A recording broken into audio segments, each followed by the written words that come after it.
Leviticus 1. The Lord called Moses and spoke to him from the tent of meeting, saying, Speak to the people of Israel and say to them, When any one of you brings an offering to the Lord, you shall bring your offering of livestock from the herd or from the flock. If his offering is a burnt offering from the herd, he shall offer a male without blemish. He shall bring it to the entrance of the tent of meeting, that he may be accepted before the Lord. He shall lay his hand on the head of the burnt offering, and it shall be accepted for him to make atonement for him. Then he shall kill the bull before the Lord, and Aaron's sons, the priests, shall bring the blood and throw the blood against the sides of the altar that is at the entrance of the tent of meeting. Then he shall flay the burnt offering and cut it into pieces. And the sons of Aaron, the priest, shall put fire on the altar and arrange wood on the fire. And Aaron's sons, the priests, shall arrange the pieces, the head and the fat on the wood that is on the fire on the altar. But its entrails and its legs he shall wash with water. And the priest shall burn all of it on the altar, as a burnt offering, a food offering, with a pleasing aroma to the Lord. If his gift for a burnt offering is from the flock, from the sheep or goats, he shall bring a male without blemish, and he shall kill it on the north side of the altar before the Lord. And Aaron's sons, the priests, shall throw its blood against the sides of the altar. And he shall cut it into pieces, with its head and its fat, and the priest shall arrange them on the wood that is on the fire on the altar. But the entrails and the legs he shall wash with water, and the priest shall offer all of it and burn it on the altar. It is a burnt offering, a food offering with a pleasing aroma to the Lord. If his offering to the Lord is a burnt offering of birds, then he shall bring his offering of turtle doves or pigeons, and the priest shall bring it to the altar and wring off its head and burn it on the altar. Its blood shall be drained out on the side of the altar. He shall remove its crop with its contents and cast it beside the altar on the east side, in the place for ashes. He shall tear it open by its wings, but shall not sever it completely. And the priest shall burn it on the altar, on the wood that is on the fire. It is a burnt offering, a food offering, with a pleasing aroma to the Lord. Leviticus 2. When anyone brings a grain offering as an offering to the Lord, his offering shall be of fine flour. He shall pour oil on it, and put frankincense on it, and bring it to Aaron's sons, the priests. And he shall take from it a handful of the fine flour and oil, with all of its frankincense, and the priest shall burn this as its memorial portion on the altar, a food offering, with a pleasing aroma to the Lord. But the rest of the grain offering shall be for Aaron and his sons. It is a most holy part of the Lord's food offerings. When you bring a grain offering baked in the oven as an offering, it shall be unleavened loaves of fine flour mixed with oil, or unleavened wafers smeared with oil. And if your offering is a grain offering baked on a griddle, it shall be of fine flour, unleavened, mixed with oil. You shall break it in pieces and pour oil on it. It is a grain offering. And if your offering is a grain offering cooked in a pan, it shall be made of fine flour with oil. And you shall bring the grain offering that is made of these things to the Lord. And when it is presented to the priest, he shall bring it to the altar. And the priest shall take from the grain offering its memorial portion, and burn this on the altar, a food offering with a pleasing aroma to the Lord. But the rest of the grain offering shall be for Aaron and his sons. It is a most holy part of the Lord's food offerings. No grain offering that you bring to the Lord shall be made with leaven, for you shall burn no leaven nor any honey as a food offering to the Lord.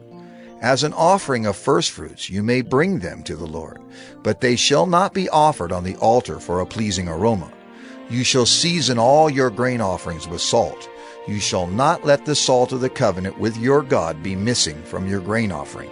With all your offerings you shall offer salt. If you offer a grain offering of firstfruits to the Lord, you shall offer for the grain offering of your firstfruits fresh ears, roasted with fire, crushed new grain, and you shall put oil on it and lay frankincense on it, it is a grain offering. And the priest shall burn as its memorial portion some of the crushed grain, and some of the oil with all of its frankincense. It is a food offering to the Lord.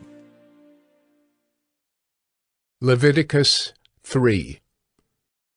If his offering is a sacrifice of peace offering, if he offers an animal from the herd, male or female, he shall offer it without blemish before the Lord. And he shall lay his hand on the head of his offering and kill it at the entrance of the tent of meeting. And Aaron's sons, the priests, shall throw the blood against the sides of the altar. And from the sacrifice of the peace offering, as a food offering to the Lord, he shall offer the fat covering the entrails, and all the fat that is on the entrails, and the 2 kidneys with the fat that is on them at the loins, and the long lobe of the liver that he shall remove with the kidneys. Then Aaron's sons shall burn it on the altar on top of the burnt offering which is on the wood on the fire. It is a food offering with a pleasing aroma to the Lord. If his offering for a sacrifice of peace offering to the Lord is an animal from the flock, male or female, he shall offer it without blemish. If he offers a lamb for his offering, then he shall offer it before the Lord. Lay his hand on the head of his offering, and kill it in front of the tent of meeting. And Aaron's sons shall throw its blood against the sides of the altar. Then from the sacrifice of the peace offering he shall offer as a food offering to the Lord its fat. He shall remove the whole fat tail, cut off close to the backbone, and the fat that covers the entrails, and all the fat that is on the entrails, and the 2 kidneys with the fat that is on them at the loins, and the long lobe of the liver that he shall remove with the kidneys. And the priest shall burn it on the altar as a food offering to the Lord. If his offering is a goat, then he shall offer it before the Lord, and lay his hand on its head and kill it in front of the tent of meeting. And the sons of Aaron shall throw its blood against the sides of the altar. Then he shall offer from it as his offering for a food offering to the Lord the fat covering the entrails, and all the fat that is on the entrails, and the 2 kidneys with the fat that is on them at the loins, and the long lobe of the liver that he shall remove with the kidneys. And the priest shall burn them on the altar as a food offering with a pleasing aroma. All fat is the Lord's. It shall be a statute forever throughout your generations, in all your dwelling places, that you eat neither fat nor blood. Leviticus 4.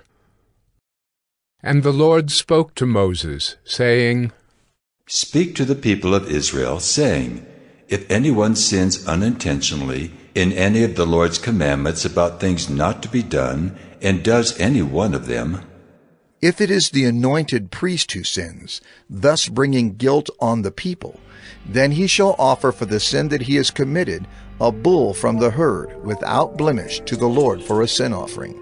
He shall bring the bull to the entrance of the tent of meeting before the Lord, and lay his hand on the head of the bull, and kill the bull before the Lord. And the anointed priest shall take some of the blood of the bull, and bring it into the tent of meeting. And the priest shall dip his finger in the blood, and sprinkle part of the blood 7 times before the Lord, in front of the veil of the sanctuary. And the priest shall put some of the blood on the horns of the altar of fragrant incense before the Lord, that is in the tent of meeting. And all the rest of the blood of the bull he shall pour out at the base of the altar of burnt offering, that is at the entrance of the tent of meeting. And all the fat of the bull of the sin offering he shall remove from it, the fat that covers the entrails, and all the fat that is on the entrails, and the 2 kidneys with the fat that is on them at the loins, and the long lobe of the liver that he shall remove with the kidneys, just as these are taken from the ox of the sacrifice of the peace offerings. And the priest shall burn them on the altar of burnt offering. But the skin of the bull, and all its flesh with its head, its legs, its entrails, and its dung, all the rest of the bull he shall carry outside the camp to a clean place, to the ash heap, and shall burn it up on a fire of wood. On the ash heap it shall be burned up. If the whole congregation of Israel sins unintentionally, and the thing is hidden from the eyes of the assembly, and they do any one of the things that by the Lord's commandments ought not to be done, and they realize their guilt, when the sin which they have committed becomes known, The assembly shall offer a bull from the herd for a sin offering, and bring it in front of the tent of meeting, and the elders of the congregation shall lay their hands on the head of the bull before the Lord, and the bull shall be killed before the Lord. Then the anointed priest shall bring some of the blood of the bull into the tent of meeting, and the priest shall dip his finger in the blood and sprinkle it 7 times before the Lord in front of the veil. And he shall put some of the blood on the horns of the altar that is in the tent of meeting before the Lord. And the rest of the blood he shall pour out at the base of the altar of burnt offering, that is at the entrance of the tent of meeting. And all its fat he shall take from it and burn on the altar. Thus shall he do with the bull, as he did with the bull of the sin offering, so shall he do with this. And the priest shall make atonement for them, and they shall be forgiven. And he shall carry the bull outside the camp and burn it up as he burned the first bull. It is the sin offering for the assembly. When a leader sins, doing unintentionally any one of all the things that by the commandments of the Lord his God ought not to be done, and realizes his guilt, or the sin which he has committed is made known to him, he shall bring as his offering a goat, a male without blemish, and shall lay his hand on the head of the goat and kill it in the place where they kill the burnt offering before the Lord. It is a sin offering. Then the priest shall take some of the blood of the sin offering with his finger, and put it on the horns of the altar of burnt offering, and pour out the rest of its blood at the base of the altar of burnt offering. And all its fat he shall burn on the altar, like the fat of the sacrifice of peace offerings. So the priest shall make atonement for him for his sin, and he shall be forgiven. If any one of the common people sins unintentionally in doing any one of the things that by the Lord's commandments ought not to be done, and realizes his guilt, or the sin which he has committed is made known to him, he shall bring for his offering a goat, a female, without blemish for his sin which he has committed. And he shall lay his hand on the head of the sin offering, and kill the sin offering in the place of burnt offering. And the priest shall take some of its blood with his finger, and put it on the horns of the altar of burnt offering, and pour out all the rest of its blood at the base of the altar. And all its fat he shall remove, as the fat is removed from the peace offerings. And the priest shall burn it on the altar for a pleasing aroma to the Lord. And the priest shall make atonement for him, and he shall be forgiven. If he brings a lamb as his offering for a sin offering, he shall bring a female without blemish, and lay his hand on the head of the sin offering, and kill it for a sin offering in the place where they kill the burnt offering. Then the priest shall take some of the blood of the sin offering with his finger, and put it on the horns of the altar of burnt offering, and pour out all the rest of its blood at the base of the altar. And all its fat he shall remove, as the fat of the lamb is removed from the sacrifice of peace offerings.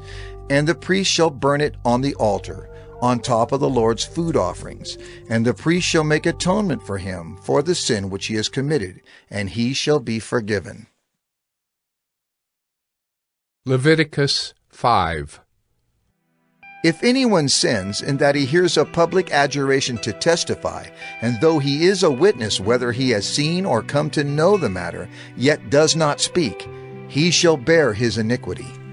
Or if anyone touches an unclean thing, whether a carcass of an unclean wild animal, or a carcass of unclean livestock, or a carcass of unclean swarming things, and it is hidden from him, and he has become unclean, and he realizes his guilt, or if he touches human uncleanness, of whatever sort the uncleanness may be with which one becomes unclean, and it is hidden from him, when he comes to know it and realizes his guilt, or if anyone utters with his lips a rash oath to do evil or to do good, any sort of rash oath that people swear, and it is hidden from him, when he comes to know it and he realizes his guilt in any of these, when he realizes his guilt in any of these and confesses the sin he has committed, he shall bring to the Lord as his compensation for the sin that he has committed a female from the flock, a lamb or a goat for a sin offering, and the priest shall make atonement for him for his sin. But if he cannot afford a lamb, then he shall bring to the Lord as his compensation for the sin that he has committed 2 turtle doves or 2 pigeons, one for a sin offering and the other for a burnt offering. He shall bring them to the priest, who shall offer first the one for the sin offering. He shall wring its head from its neck, but shall not sever it completely. And he shall sprinkle some of the blood of the sin offering on the side of the altar, while the rest of the blood shall be drained out at the base of the altar. It is a sin offering. Then he shall offer the second for a burnt offering according to the rule, and the priest shall make atonement for him for the sin that he has committed, and he shall be forgiven. But if he cannot afford 2 turtle doves or 2 pigeons, then he shall bring as his offering for the sin that he has committed 1/10 of an ephah of fine flour for a sin offering. He shall put no oil on it, and shall put no frankincense on it, for it is a sin offering.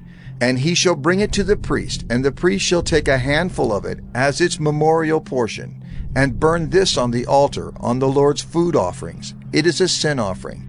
Thus the priest shall make atonement for him for the sin which he has committed in any one of these things, and he shall be forgiven.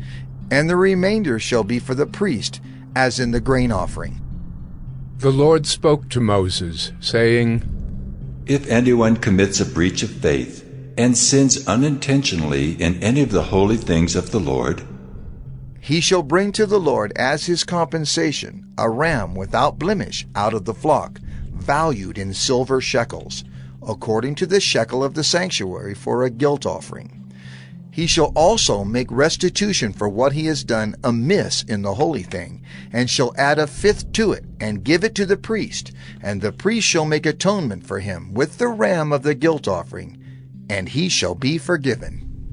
If anyone sins, doing any of the things that by the Lord's commandments ought not to be done, though he did not know it, then realizes his guilt, he shall bear his iniquity. He shall bring to the priest a ram without blemish out of the flock, or its equivalent for a guilt offering, and the priest shall make atonement for him for the mistake that he made unintentionally, and he shall be forgiven. It is a guilt offering. He has indeed incurred guilt before the Lord.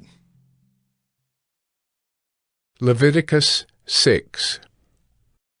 The Lord spoke to Moses, saying, If anyone sins and commits a breach of faith against the Lord by deceiving his neighbor, in a matter of deposit or security, or through robbery, or if he has oppressed his neighbor or has found something lost and lied about it, swearing falsely, in any of all the things that people do and sin thereby, if he has sinned and has realized his guilt and will restore what he took by robbery, or what he got by oppression, or the deposit that was committed to him, or the lost thing that he found, or anything about which he has sworn falsely, he shall restore it in full, and shall add 1/5 to it, and give it to him to whom it belongs, on the day he realizes his guilt.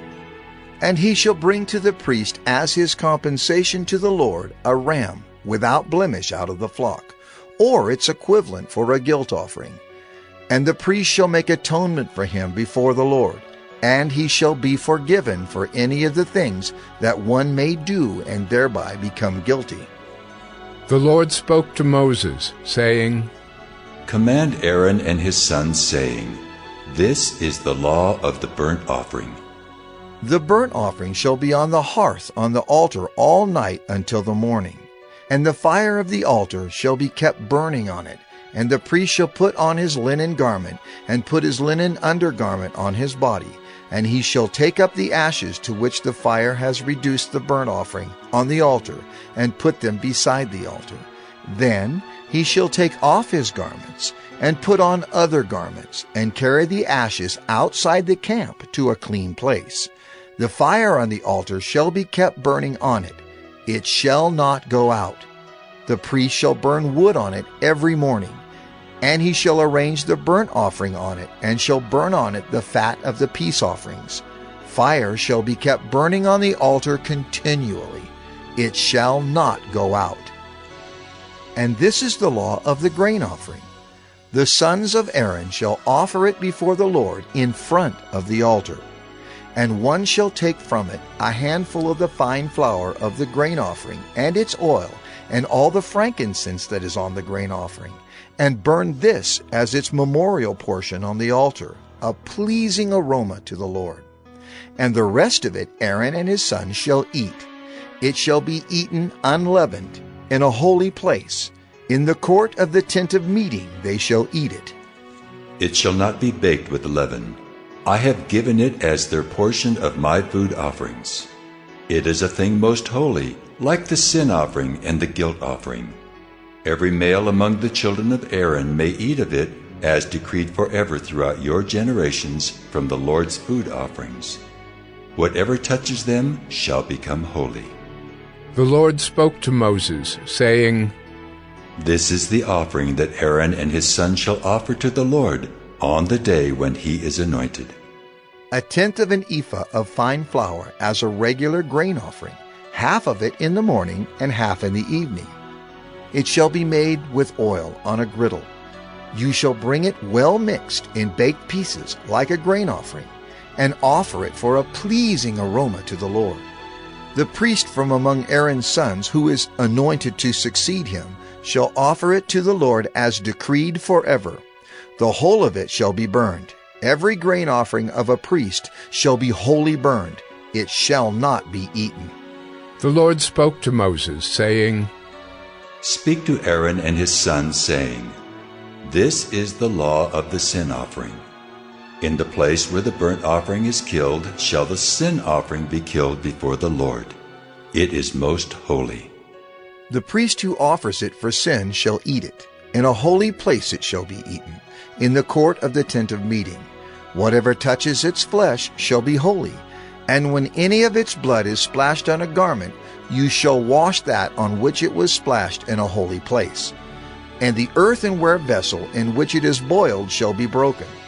But if it is boiled in a bronze vessel, that shall be scoured and rinsed in water. Every male among the priests may eat of it. It is most holy. But no sin offering shall be eaten from which any blood is brought into the tent of meeting to make atonement in the holy place. It shall be burned up with fire. Leviticus 7. This is the law of the guilt offering. It is most holy. In the place where they kill the burnt offering, they shall kill the guilt offering, and its blood shall be thrown against the sides of the altar, and all its fat shall be offered, the fat tail, the fat that covers the entrails, the 2 kidneys with the fat that is on them at the loins, and the long lobe of the liver that he shall remove with the kidneys. The priest shall burn them on the altar as a food offering to the Lord. It is a guilt offering. Every male among the priests may eat of it. It shall be eaten in a holy place. It is most holy. The guilt offering is just like the sin offering. There is one law for them. The priest who makes atonement with it shall have it.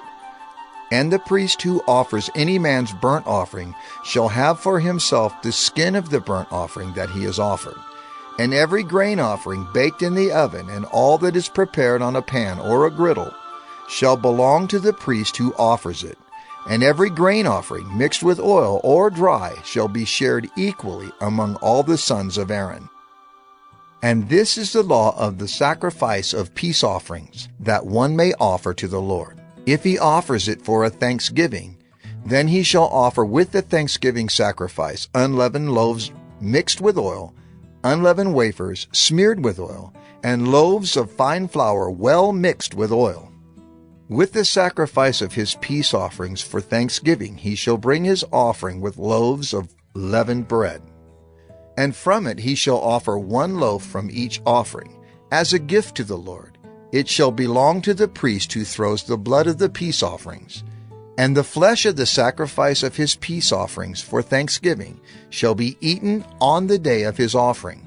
He shall not leave any of it until the morning. But if the sacrifice of his offering is a vow offering or a free will offering, it shall be eaten on the day that he offers his sacrifice, and on the next day what remains of it shall be eaten. But what remains of the flesh of the sacrifice on the 3rd day shall be burned up with fire. If any of the flesh of the sacrifice of his peace offering is eaten on the 3rd day, he who offers it shall not be accepted, neither shall it be credited to him. It is tainted, and he who eats of it shall bear his iniquity. Flesh that touches any unclean thing shall not be eaten. It shall be burned up with fire. All who are clean may eat flesh, but the person who eats of the flesh of the sacrifice of the Lord's peace offerings, while an uncleanness is on him, that person shall be cut off from his people. And if anyone touches an unclean thing, whether human uncleanness or an unclean beast or any unclean detestable creature, and then eats some flesh from the sacrifice of the Lord's peace offerings, that person shall be cut off from his people. The Lord spoke to Moses, saying, Speak to the people of Israel, saying, You shall eat no fat of ox or sheep or goat.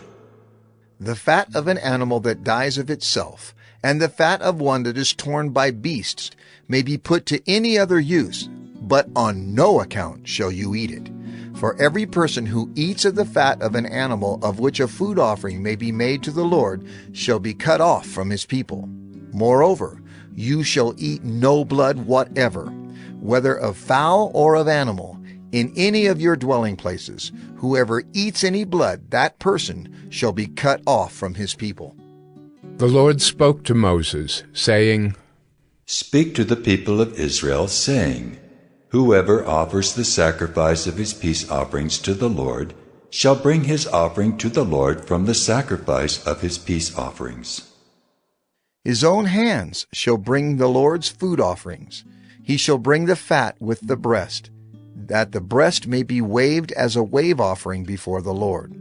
The priest shall burn the fat on the altar, but the breast shall be for Aaron and his sons. And the right thigh you shall give to the priest as a contribution from the sacrifice of your peace offerings. Whoever among the sons of Aaron offers the blood of the peace offerings and the fat shall have the right thigh for a portion. For the breast that is waved and the thigh that is contributed I have taken from the people of Israel, out of the sacrifices of their peace offerings, and have given them to Aaron the priest and to his sons, as a perpetual due from the people of Israel. This is the portion of Aaron and of his sons from the Lord's food offerings, from the day they were presented to serve as priests of the Lord. The Lord commanded this to be given them by the people of Israel. From the day that he anointed them, it is a perpetual due throughout their generations. This is the law of the burnt offering, of the grain offering, of the sin offering, of the guilt offering, of the ordination offering, and of the peace offering, which the Lord commanded Moses on Mount Sinai on the day that he commanded the people of Israel to bring their offerings to the Lord in the wilderness of Sinai. Leviticus 8. The Lord spoke to Moses, saying, Take Aaron and his sons with him, and the garments and the anointing oil, and the bull of the sin offering, and the 2 rams and the basket of unleavened bread, and assemble all the congregation at the entrance of the tent of meeting. And Moses did as the Lord commanded him, and the congregation was assembled at the entrance of the tent of meeting. And Moses said to the congregation, This is the thing that the Lord has commanded to be done. And Moses brought Aaron and his sons, and washed them with water. And he put the coat on him, and tied the sash around his waist, and clothed him with the robe, and put the ephod on him, and tied the skillfully woven band of the ephod around him, binding it to him with the band. And he placed the breastpiece on him, and in the breastpiece he put the Urim and the Thummim. And he set the turban on his head, and on the turban in front he set the golden plate, the holy crown, as the Lord commanded Moses. Then Moses took the anointing oil, and anointed the tabernacle and all that was in it, and consecrated them. And he sprinkled some of it on the altar 7 times, and anointed the altar and all its utensils, and the basin and its stand, to consecrate them. And he poured some of the anointing oil on Aaron's head, and anointed him to consecrate him. And Moses brought Aaron's sons, and clothed them with coats, and tied sashes around their waists, and bound caps on them, as the Lord commanded Moses. Then he brought the bull of the sin offering, and Aaron and his sons laid their hands on the head of the bull of the sin offering. And he killed it, And Moses took the blood, and with his finger put it on the horns of the altar around it, and purified the altar, and poured out the blood at the base of the altar, and consecrated it to make atonement for it. And he took all the fat that was on the entrails, and the long lobe of the liver, and the 2 kidneys with their fat, and Moses burned them on the altar. But the bull, and its skin, and its flesh, and its dung, he burned up with fire outside the camp, as the Lord commanded Moses. Then he presented the ram of the burnt offering, and Aaron and his sons laid their hands on the head of the ram, and he killed it. And Moses threw the blood against the sides of the altar. He cut the ram into pieces, and Moses burned the head and the pieces and the fat. He washed the entrails and the legs with water, and Moses burned the whole ram on the altar. It was a burnt offering with a pleasing aroma, a food offering for the Lord, as the Lord commanded Moses. Then he presented the other ram, the ram of ordination, and Aaron and his sons laid their hands on the head of the ram, and he killed it. And Moses took some of its blood and put it on the lobe of Aaron's right ear, and on the thumb of his right hand, and on the big toe of his right foot. Then he presented Aaron's sons, and Moses put some of the blood on the lobes of their right ears, and on the thumbs of their right hands, and on the big toes of their right feet. And Moses threw the blood against the sides of the altar. Then he took the fat and the fat tail, and all the fat that was on the entrails, and the long lobe of the liver, and the 2 kidneys with their fat, and the right thigh. And out of the basket of unleavened bread that was before the Lord, he took 1 unleavened loaf, and 1 loaf of bread with oil, and 1 wafer, and placed them on the pieces of fat and on the right thigh. And he put all these in the hands of Aaron and in the hands of his sons, and waved them as a wave offering before the Lord. Then Moses took them from their hands and burned them on the altar with the burnt offering. This was an ordination offering with a pleasing aroma, a food offering to the Lord. And Moses took the breast and waved it for a wave offering before the Lord. It was Moses' portion of the ram of ordination, as the Lord commanded Moses. Then Moses took some of the anointing oil and of the blood that was on the altar, and sprinkled it on Aaron and his garments, and also on his sons and his sons' garments. So he consecrated Aaron and his garments, and his sons garments with him. And Moses said to Aaron and his sons, Boil the flesh at the entrance of the tent of meeting, and there eat it, and the bread that is in the basket of ordination offerings, as I commanded, saying, Aaron and his sons shall eat it, and what remains of the flesh and the bread you shall burn up with fire. And you shall not go outside the entrance of the tent of meeting for 7 days, until the days of your ordination are completed, for it will take 7 days to ordain you. As has been done today, the Lord has commanded to be done to make atonement for you. At the entrance of the tent of meeting you shall remain day and night for 7 days, performing what the Lord has charged, so that you do not die. For so I have been commanded. And Aaron and his sons did all the things that the Lord commanded by Moses. Leviticus 9.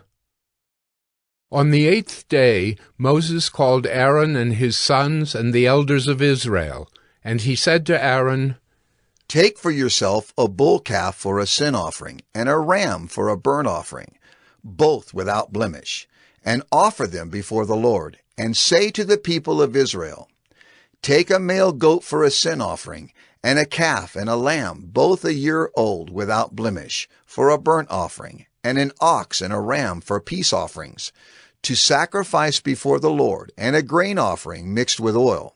For today the Lord will appear to you. And they brought what Moses commanded in front of the tent of meeting, and all the congregation drew near and stood before the Lord. And Moses said, This is the thing that the Lord commanded you to do, that the glory of the Lord may appear to you. Then Moses said to Aaron, Draw near to the altar and offer your sin offering and your burnt offering, and make atonement for yourself and for the people, and bring the offering of the people and make atonement for them, as the Lord has commanded. So Aaron drew near to the altar and killed the calf of the sin offering, which was for himself. And the sons of Aaron presented the blood to him, and he dipped his finger in the blood, and put it on the horns of the altar, and poured out the blood at the base of the altar. But the fat and the kidneys and the long lobe of the liver from the sin offering he burned on the altar, as the Lord commanded Moses. The flesh and the skin he burned up with fire outside the camp.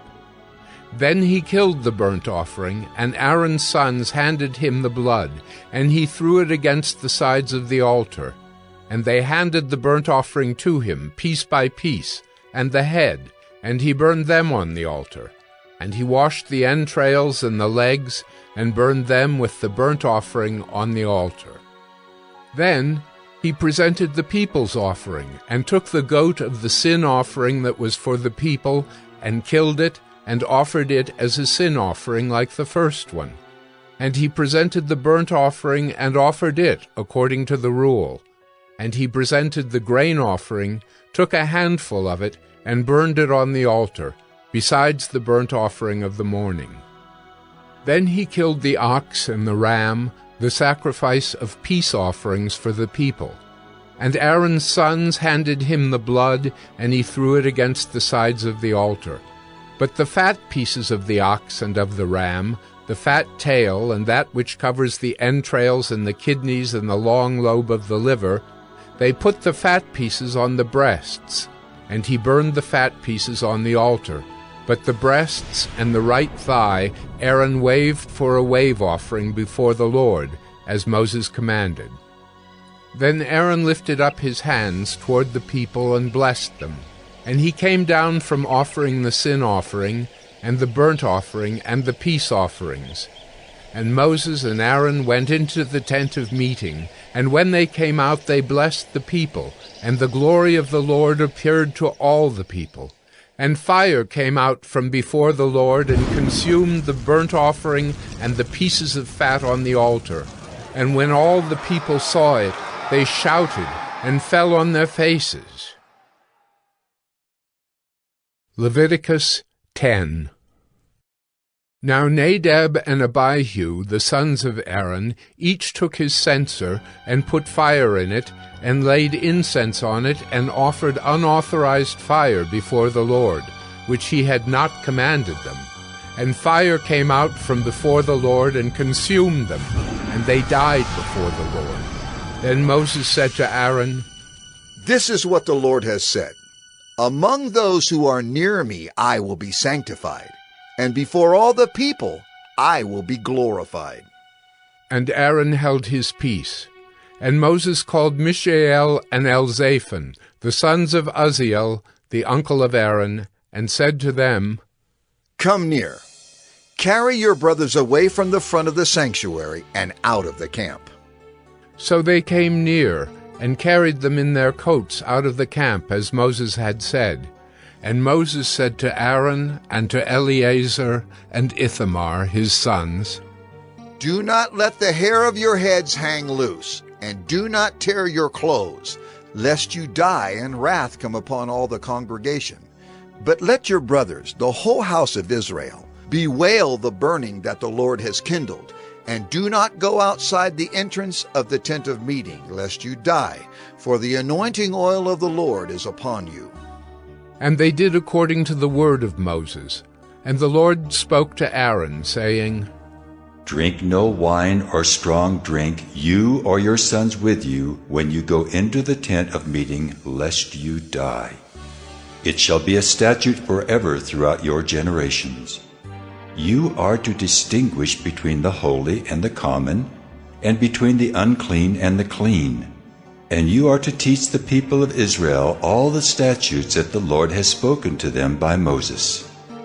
Moses spoke to Aaron and to Eleazar and Ithamar, his surviving sons. Take the grain offering that is left of the Lord's food offerings, and eat it, unleavened, beside the altar, for it is most holy. You shall eat it in a holy place, because it is your due, and your son's due, from the Lord's food offerings. For so I am commanded. But the breast that is waved, and the thigh that is contributed, you shall eat in a clean place, you and your sons and your daughters with you.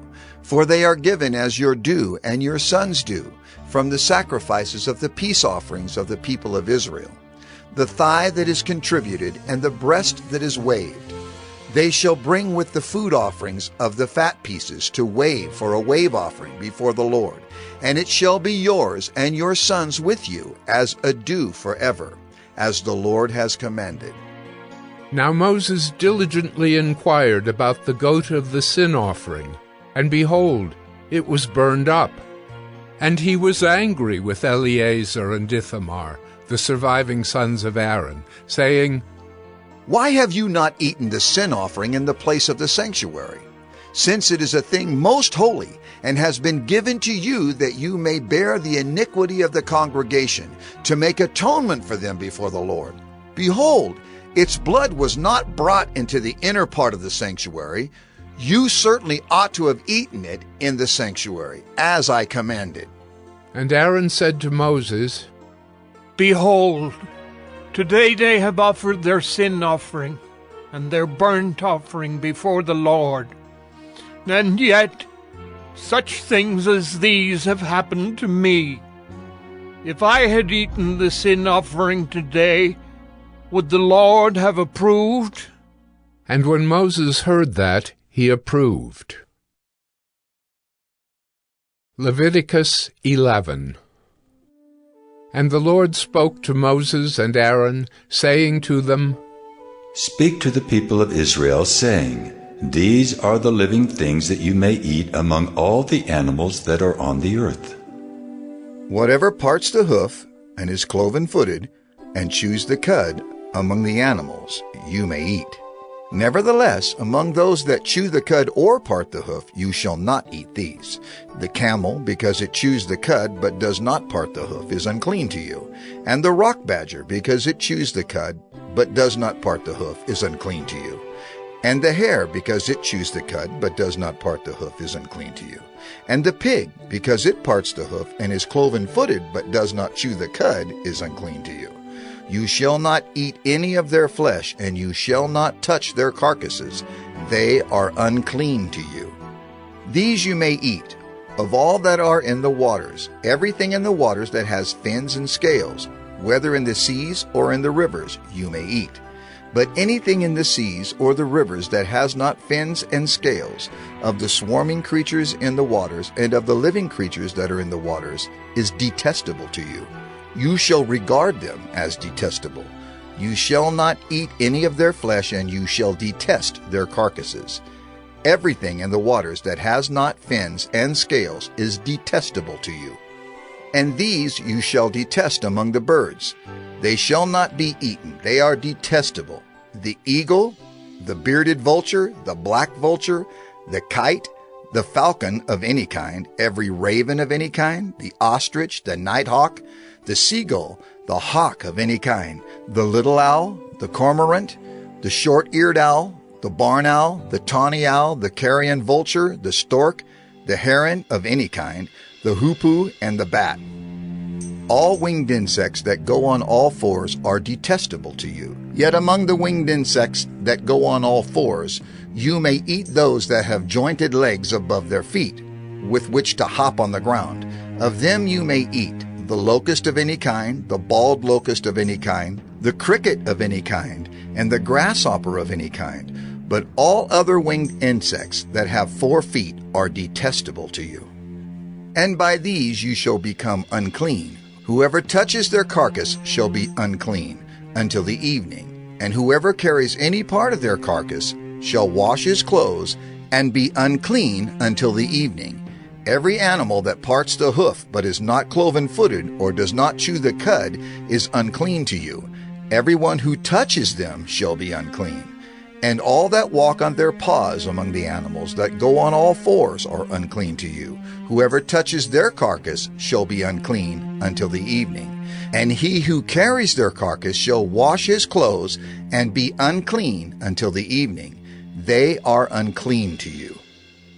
And these are unclean to you among the swarming things that swarm on the ground, the mole rat, the mouse, the great lizard of any kind, the gecko, the monitor lizard, the sand lizard, and the chameleon. These are unclean to you among all that swarm. Whoever touches them when they are dead shall be unclean until the evening.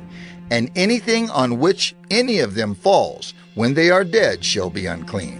Whether it is an article of wood, or a garment, or a skin, or a sack, any article that is used for any purpose, it must be put into water, and it shall be unclean until the evening. Then it shall be clean.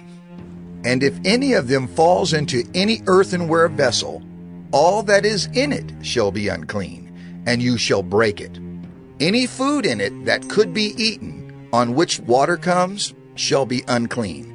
And all drink that could be drunk from every such vessel shall be unclean. And everything on which any part of their carcass falls shall be unclean. Whether oven or stove, it shall be broken in pieces. They are unclean and shall remain unclean for you. Nevertheless, a spring or a cistern holding water shall be clean, but whoever touches a carcass in them shall be unclean. And if any part of their carcass falls upon any seed grain that is to be sown, it is clean. But if water is put on the seed, and any part of their carcass falls on it, it is unclean to you. And if any animal which you may eat dies, whoever touches its carcass shall be unclean until the evening. And whoever eats of its carcass shall wash his clothes and be unclean until the evening. And whoever carries the carcass shall wash his clothes and be unclean until the evening. Every swarming thing that swarms on the ground is detestable. It shall not be eaten.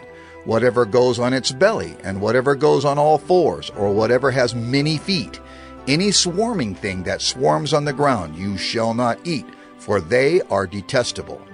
You shall not make yourselves detestable with any swarming thing that swarms, and you shall not defile yourselves with them, and become unclean through them. For I am the Lord your God. Consecrate yourselves therefore, and be holy, for I am holy. You shall not defile yourselves with any swarming thing that crawls on the ground. For I am the Lord who brought you up out of the land of Egypt to be your God. You shall therefore be holy, for I am holy.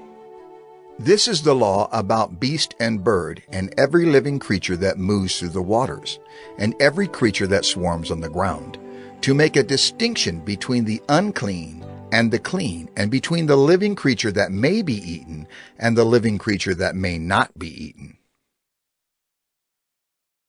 Leviticus 12. The Lord spoke to Moses, saying, Speak to the people of Israel, saying, If a woman conceives and bears a male child, then she shall be unclean 7 days, as at the time of her menstruation. She shall be unclean. And on the 8th day the flesh of his foreskin shall be circumcised. Then she shall continue for 33 days in the blood of her purifying. She shall not touch anything holy, nor come into the sanctuary, until the days of her purifying are completed. But if she bears a female child, then she shall be unclean 2 weeks, as in her menstruation. And she shall continue in the blood of her purifying for 66 days. And when the days of her purifying are completed, whether for a son or for a daughter, she shall bring to the priest at the entrance of the tent of meeting a lamb 1 year old for a burnt offering, and a pigeon or a turtle dove for a sin offering. And he shall offer it before the Lord, and make atonement for her. Then she shall be clean from the flow of her blood. This is the law for her who bears a child, either male or female. And if she cannot afford a lamb, then she shall take 2 turtle doves or 2 pigeons, one for a burnt offering and the other for a sin offering. And the priest shall make atonement for her, and she shall be clean. Leviticus 13. The Lord spoke to Moses and Aaron, saying, When a person has on the skin of his body a swelling or an eruption or a spot, and it turns into a case of leprous disease on the skin of his body, then he shall be brought to Aaron the priest or to one of his sons, the priests. And the priest shall examine the diseased area on the skin of his body, and if the hair in the diseased area has turned white, and the disease appears to be deeper than the skin of his body, it is a case of leprous disease. When the priest has examined him, he shall pronounce him unclean.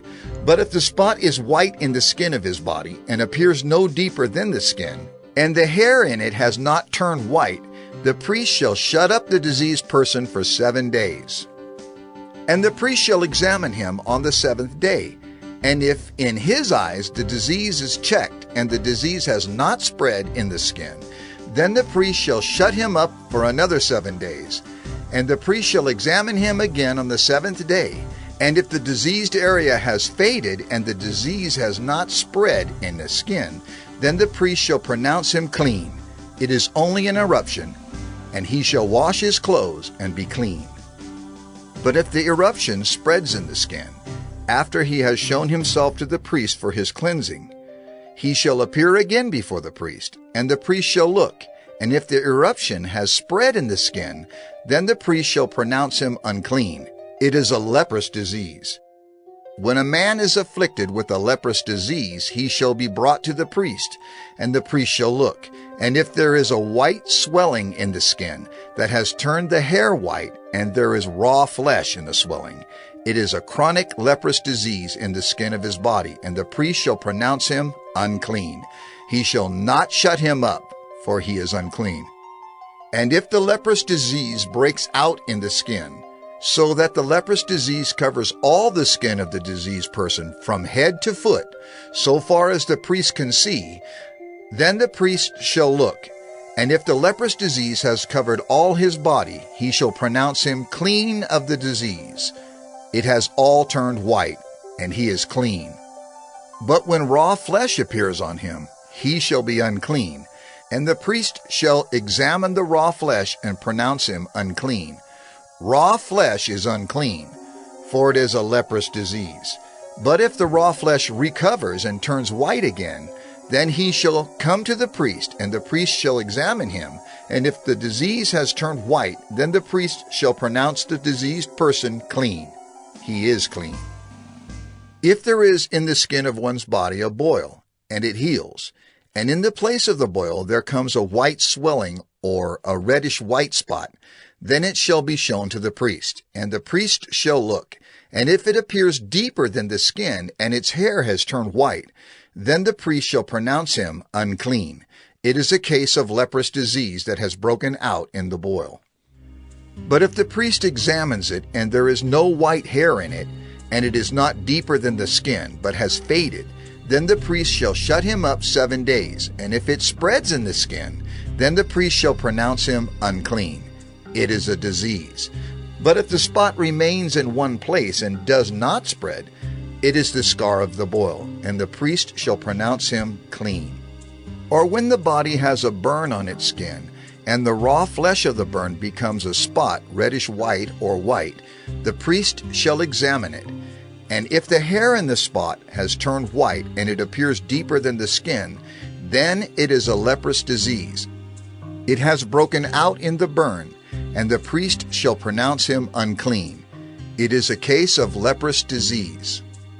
But if the priest examines it, and there is no white hair in the spot, and it is no deeper than the skin, but has faded, the priest shall shut him up 7 days, and the priest shall examine him the 7th day. If it is spreading in the skin, then the priest shall pronounce him unclean. It is a case of leprous disease. But if the spot remains in one place and does not spread in the skin, but has faded, it is a swelling from the burn, and the priest shall pronounce him clean, for it is the scar of the burn. When a man or woman has a disease on the head or the beard, the priest shall examine the disease, and if it appears deeper than the skin, and the hair in it is yellow and thin, then the priest shall pronounce him unclean. It is an itch, a leprous disease of the head or the beard. And if the priest examines the itching disease, and it appears no deeper than the skin, and there is no black hair in it, then the priest shall shut up the person with the itching disease for 7 days. And on the 7th day the priest shall examine the disease. If the itch has not spread, and there is in it no yellow hair, and the itch appears to be no deeper than the skin, then he shall shave himself. But the itch he shall not shave. And the priest shall shut up the person with the itching disease for another 7 days. And on the 7th day the priest shall examine the itch, and if the itch has not spread in the skin, and it appears to be no deeper than the skin, then the priest shall pronounce him clean, and he shall wash his clothes and be clean. But if the itch spreads in the skin after his cleansing, then the priest shall examine him.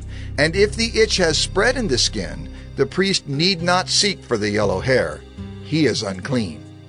But if in his eyes the itch is unchanged, and black hair has grown in it, the itch is healed, and he is clean, and the priest shall pronounce him clean. When a man or a woman has spots on the skin of the body, white spots, the priest shall look, and if the spots on the skin of the body are of a dull white, it is leukoderma that is broken out in the skin. He is clean. If a man's hair falls out from his head, he is bald. He is clean.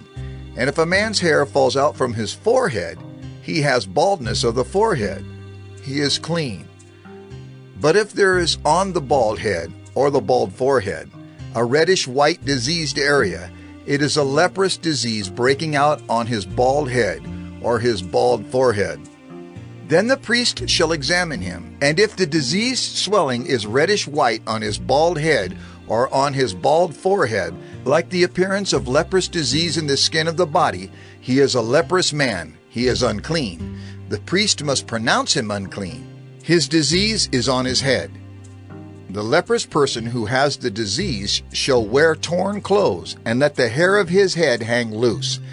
And he shall cover his upper lip and cry out, "Unclean! Unclean!" He shall remain unclean as long as he has the disease. He is unclean. He shall live alone. His dwelling shall be outside the camp. When there is a case of leprous disease in a garment, whether a woolen or a linen garment, in warp or woof of linen or wool, or in a skin, or in anything made of skin, if the disease is greenish or reddish in the garment, or in the skin, or in the warp or the woof, or in any article made of skin, it is a case of leprous disease, and it shall be shown to the priest. And the priest shall examine the disease, and shut up that which has the disease for 7 days. Then he shall examine the disease on the 7th day. If the disease has spread in the garment, in the warp or the woof, or in the skin, whatever be the use of the skin, the disease is a persistent leprous disease. It is unclean. And he shall burn the garment, or the warp, or the woof, the wool, or the linen, or any article made of skin that is diseased, for it is a persistent leprous disease. It shall be burned in the fire. And if the priest examines, and if the disease has not spread in the garment, in the warp or the woof, or in any article made of skin, then the priest shall command that they wash the thing in which is the disease, and he shall shut it up for another 7 days. And the priest shall examine the diseased thing after it has been washed, and if the appearance of the diseased area has not changed, though the disease has not spread, it is unclean. You shall burn it in the fire, whether the rot is on the back or on the front. But if the priest examines, and if the diseased area has faded after it has been washed, he shall tear it out of the garment, or the skin, or the warp, or the woof. Then, if it appears again in the garment, in the warp, or the woof, or in any article made of skin, it is spreading. You shall burn with fire whatever has the disease. But the garment, or the warp, or the woof, or any article made of skin from which the disease departs, when you have washed it, shall then be washed a second time and be clean. This is the law for a case of leprous disease in a garment of wool or linen, either in the warp or the woof, or in any article made of skin, to determine whether it is clean or unclean. Leviticus 14. The Lord spoke to Moses, saying, This shall be the law of the leprous person for the day of his cleansing. He shall be brought to the priest, and the priest shall go out of the camp, and the priest shall look. Then, if the case of leprous disease is healed in the leprous person, the priest shall command them to take for him who is to be cleansed 2 live clean birds, and cedar wood, and scarlet yarn, and hyssop.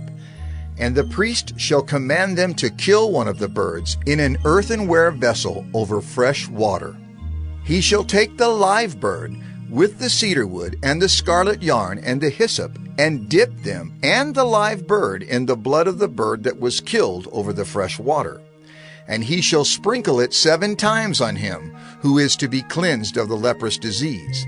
Then he shall pronounce him clean, and shall let the living bird go into the open field.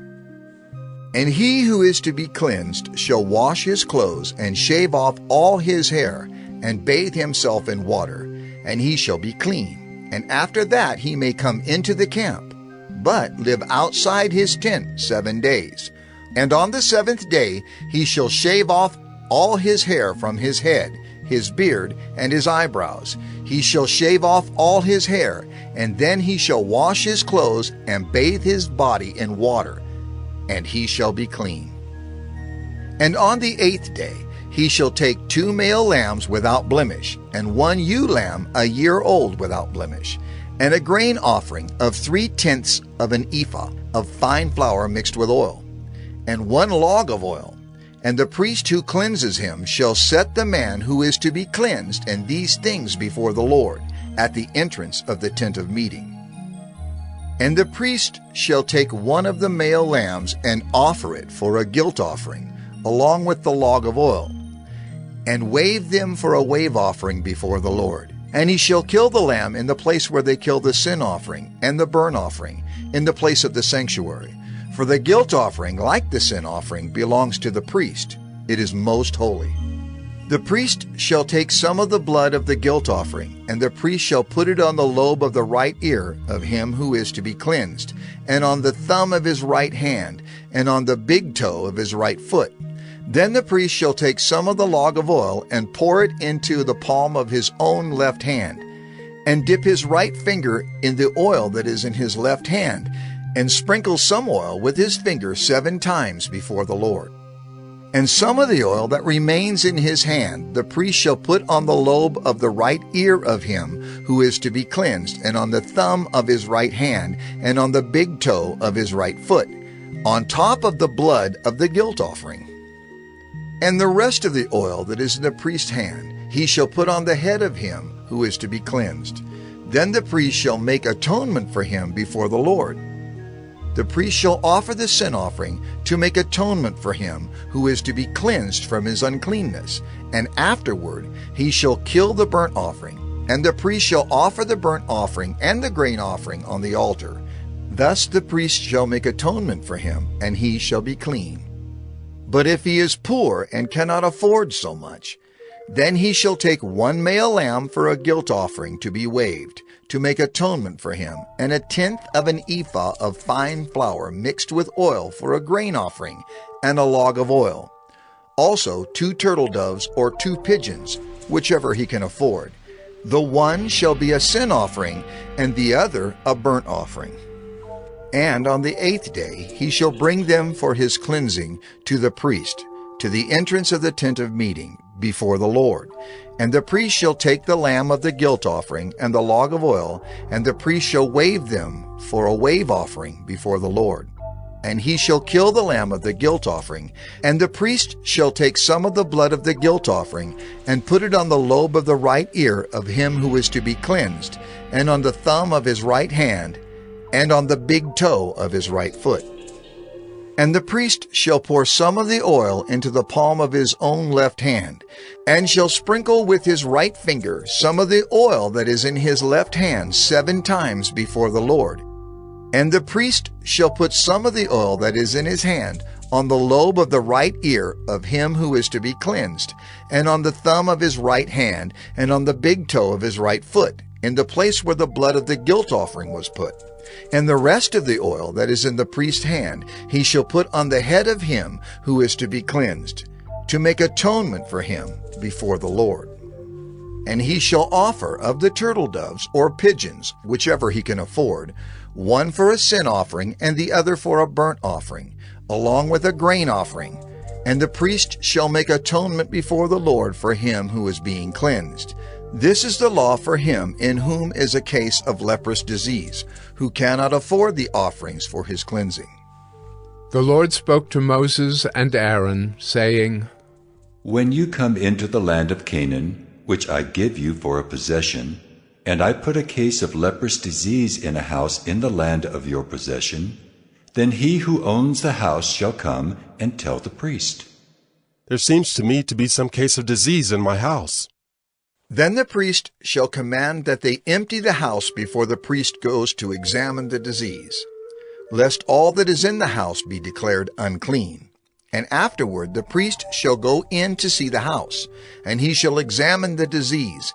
And if the disease is in the walls of the house with greenish or reddish spots, and if it appears to be deeper than the surface, then the priest shall go out of the house to the door of the house, and shut up the house 7 days. And the priest shall come again on the 7th day, and look. If the disease has spread in the walls of the house, then the priest shall command that they take out the stones in which is the disease, and throw them into an unclean place outside the city. And he shall have the inside of the house scraped all around, and the plaster that they scrape off they shall pour out in an unclean place outside the city. Then they shall take other stones and put them in the place of those stones, and he shall take other plaster and plaster the house. If the disease breaks out again in the house, after he has taken out the stones and scraped the house and plastered it, then the priest shall go and look, and if the disease has spread in the house, it is a persistent leprous disease in the house, it is unclean. And he shall break down the house, its stones and timber, and all the plaster of the house, and he shall carry them out of the city to an unclean place. Moreover, whoever enters the house while it is shut up shall be unclean until the evening. And whoever sleeps in the house shall wash his clothes, and whoever eats in the house shall wash his clothes. But if the priest comes and looks, and if the disease has not spread in the house after the house was plastered, then the priest shall pronounce the house clean, for the disease is healed. And for the cleansing of the house he shall take 2 small birds with cedar wood and scarlet yarn and hyssop, and shall kill one of the birds in an earthenware vessel over fresh water, and shall take the cedar wood and the hyssop and the scarlet yarn, along with the live bird, and dip them in the blood of the bird that was killed, and in the fresh water, and sprinkle the house 7 times. Thus he shall cleanse the house with the blood of the bird, and with the fresh water, and with the live bird, and with the cedar wood, and hyssop, and scarlet yarn. And he shall let the live bird go out of the city into the open country. So he shall make atonement for the house, and it shall be clean. This is the law for any case of leprous disease, for an itch, for leprous disease in a garment or in a house, and for a swelling or an eruption or a spot, to show when it is unclean and when it is clean. This is the law for leprous disease. Leviticus 15. The Lord spoke to Moses and Aaron, saying, Speak to the people of Israel and say to them, When any man has a discharge from his body, his discharge is unclean, and this is the law of his uncleanness for a discharge. Whether his body runs with his discharge, or his body is blocked up by his discharge, it is his uncleanness. Every bed on which the one with the discharge lies shall be unclean, and everything on which he sits shall be unclean. And anyone who touches his bed shall wash his clothes and bathe himself in water, and be unclean until the evening. And whoever sits on anything on which the one with the discharge has sat shall wash his clothes, and bathe himself in water, and be unclean until the evening. And whoever touches the body of the one with the discharge shall wash his clothes, and bathe himself in water, and be unclean until the evening. And if the one with the discharge spits on someone who is clean, then he shall wash his clothes, and bathe himself in water, and be unclean until the evening. And any saddle on which the one with the discharge rides shall be unclean, and whoever touches anything that was under him shall be unclean until the evening. And whoever carries such things shall wash his clothes, and bathe himself in water, and be unclean until the evening. Anyone whom the one with the discharge touches without having rinsed his hands in water shall wash his clothes, and bathe himself in water, and be unclean until the evening. And an earthenware vessel that the one with the discharge touches shall be broken, and every vessel of wood shall be rinsed in water. And when the one with the discharge is cleansed of his discharge, then he shall count for himself 7 days for his cleansing, and wash his clothes, and he shall bathe his body in fresh water, and shall be clean. And on the 8th day he shall take 2 turtle doves or 2 pigeons, and come before the Lord to the entrance of the tent of meeting, and give them to the priest. And the priest shall use them, one for a sin offering, and the other for a burnt offering. And the priest shall make atonement for him before the Lord for his discharge. If a man has an emission of semen, he shall bathe his whole body in water, and be unclean until the evening. And every garment and every skin on which the semen comes shall be washed with water, and be unclean until the evening. If a man lies with a woman and has an emission of semen, both of them shall bathe themselves in water, and be unclean until the evening. When a woman has a discharge, and the discharge in her body is blood, she shall be in her menstrual impurity for 7 days, and whoever touches her shall be unclean until the evening. And everything on which she lies during her menstrual impurity shall be unclean. Everything also on which she sits shall be unclean.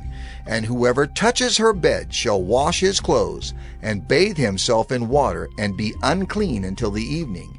And whoever touches anything on which she sits shall wash his clothes, and bathe himself in water, and be unclean until the evening. Whether it is the bed or anything on which she sits, when he touches it, he shall be unclean until the evening. And if any man lies with her, and her menstrual impurity comes upon him, he shall be unclean 7 days, and every bed on which he lies shall be unclean. If a woman has a discharge of blood for many days, not at the time of her menstrual impurity, or if she has a discharge beyond the time of her impurity, all the days of the discharge she shall continue in uncleanness. As in the days of her impurity she shall be unclean. Every bed on which she lies, all the days of her discharge, shall be to her as the bed of her impurity. And everything on which she sits shall be unclean, as in the uncleanness of her menstrual impurity. And whoever touches these things shall be unclean, and shall wash his clothes, and bathe himself in water, and be unclean until the evening. But if she is cleansed of her discharge, she shall count for herself 7 days, and after that she shall be clean. And on the 8th day she shall take 2 turtle doves or 2 pigeons, and bring them to the priest to the entrance of the tent of meeting. And the priest shall use one for a sin offering, and the other for a burnt offering. And the priest shall make atonement for her before the Lord for her unclean discharge. Thus you shall keep the people of Israel separate from their uncleanness, lest they die in their uncleanness by defiling my tabernacle that is in their midst. This is the law for him who has a discharge, and for him who has an emission of semen, becoming unclean thereby.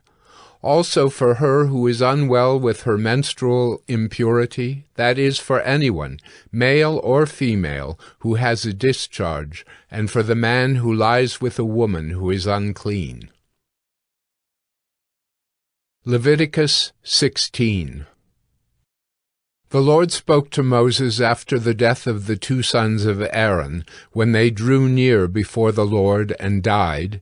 And the Lord said to Moses, Tell Aaron your brother not to come at any time into the holy place inside the veil before the mercy seat that is on the ark, so that he may not die. For I will appear in the cloud over the mercy seat. But in this way Aaron shall come into the holy place. With a bull from the herd for a sin offering, and a ram for a burnt offering, he shall put on the holy linen coat, and shall have the linen undergarment on his body, and he shall tie the linen sash around his waist, and wear the linen turban. These are the holy garments. He shall bathe his body in water, and then put them on. And he shall take from the congregation of the people of Israel 2 male goats for a sin offering, and 1 ram for a burnt offering. Aaron shall offer the bull as a sin offering for himself, and shall make atonement for himself and for his house. Then he shall take the 2 goats and set them before the Lord at the entrance of the tent of meeting.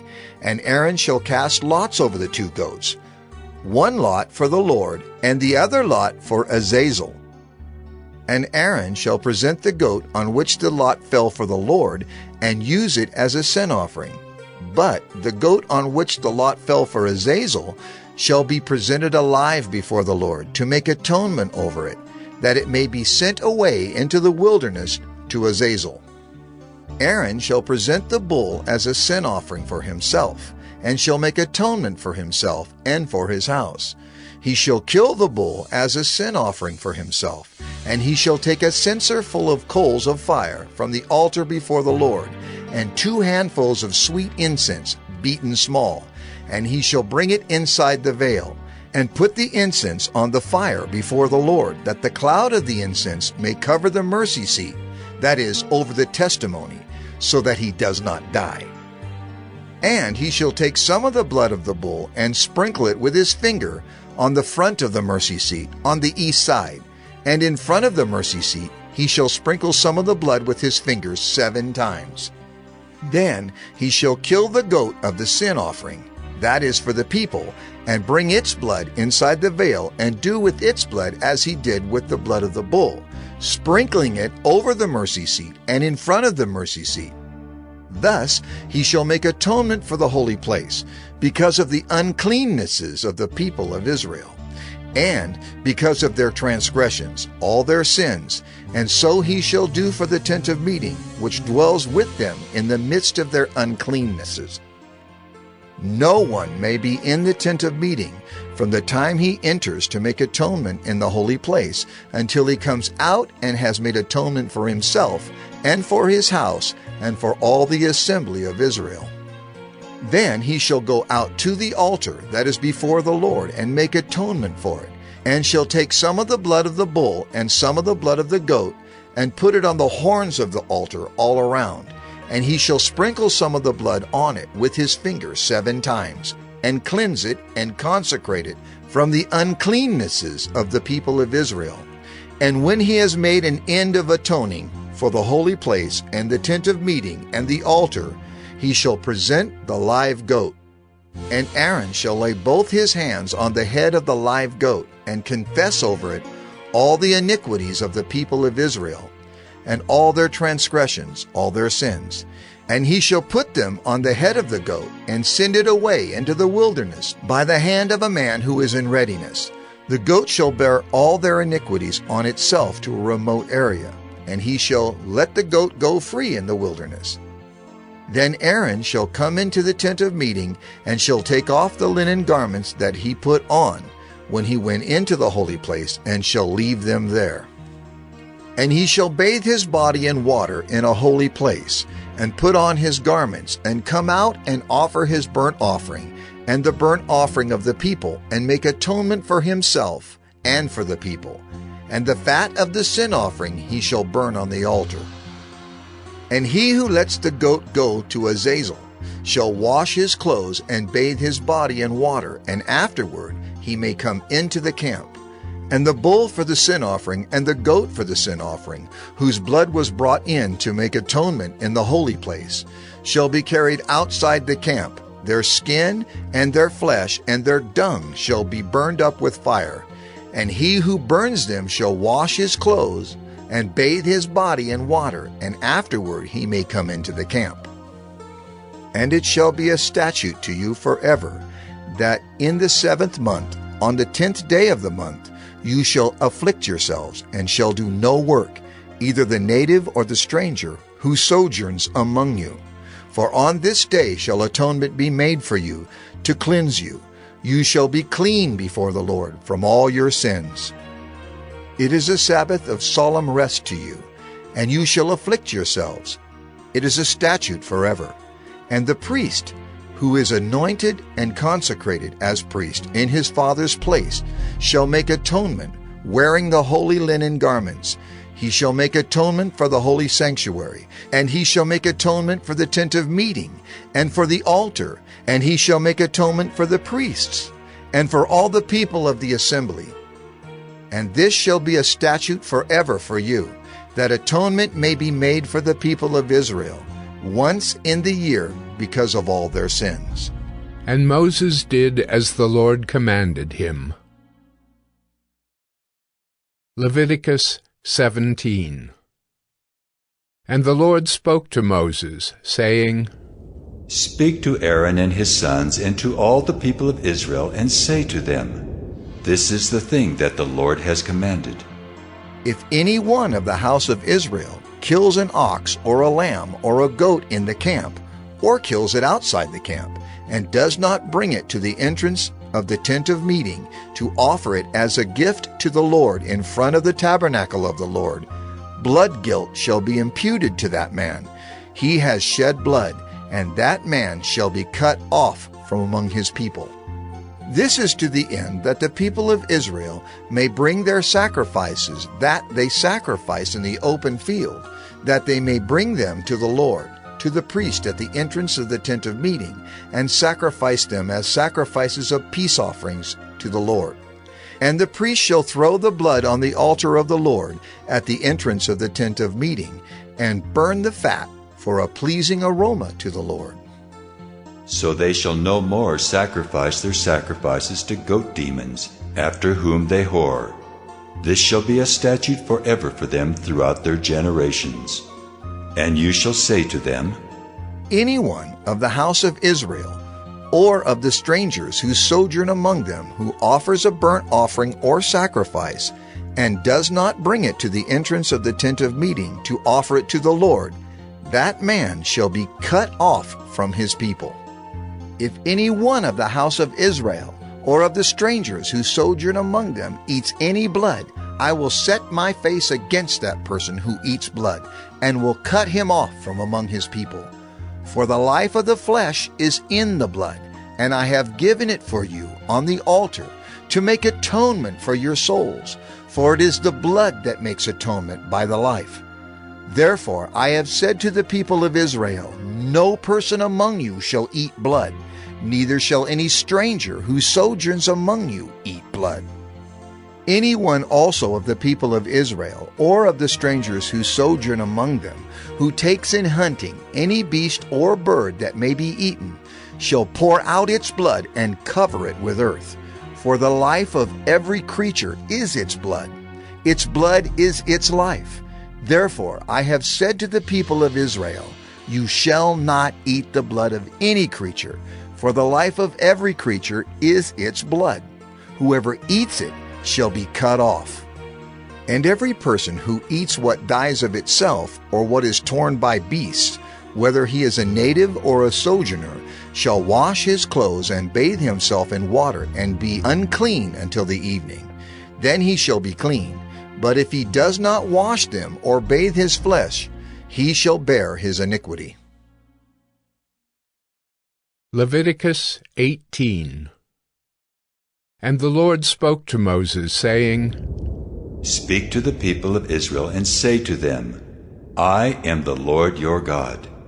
You shall not do as they do in the land of Egypt where you lived, and you shall not do as they do in the land of Canaan to which I am bringing you. You shall not walk in their statutes. You shall follow my rules and keep my statutes and walk in them. I am the Lord your God. You shall therefore keep my statutes and my rules. If a person does them, he shall live by them. I am the Lord. None of you shall approach any one of his close relatives to uncover nakedness. I am the Lord. You shall not uncover the nakedness of your father, which is the nakedness of your mother. She is your mother. You shall not uncover her nakedness. You shall not uncover the nakedness of your father's wife. It is your father's nakedness. You shall not uncover the nakedness of your sister, your father's daughter, or your mother's daughter, whether brought up in the family or in another home. You shall not uncover the nakedness of your son's daughter or of your daughter's daughter, for their nakedness is your own nakedness. You shall not uncover the nakedness of your father's wife's daughter, brought up in your father's family, since she is your sister. You shall not uncover the nakedness of your father's sister. She is your father's relative. You shall not uncover the nakedness of your mother's sister, for she is your mother's relative. You shall not uncover the nakedness of your father's brother. That is, you shall not approach his wife. She is your aunt. You shall not uncover the nakedness of your daughter-in-law. She is your son's wife. You shall not uncover her nakedness. You shall not uncover the nakedness of your brother's wife. It is your brother's nakedness. You shall not uncover the nakedness of a woman and of her daughter, and you shall not take her son's daughter or her daughter's daughter to uncover her nakedness. They are relatives. It is depravity. And you shall not take a woman as a rival wife to her sister, uncovering her nakedness while her sister is still alive. You shall not approach a woman to uncover her nakedness while she's in her menstrual uncleanness. And you shall not lie sexually with your neighbor's wife, and so make yourself unclean with her. You shall not give any of your children to offer them to Molech, and so profane the name of your God. I am the Lord. You shall not lie with a male as with a woman. It is an abomination. And you shall not lie with any animal, and so make yourself unclean with it. Neither shall any woman give herself to an animal to lie with it. It is perversion.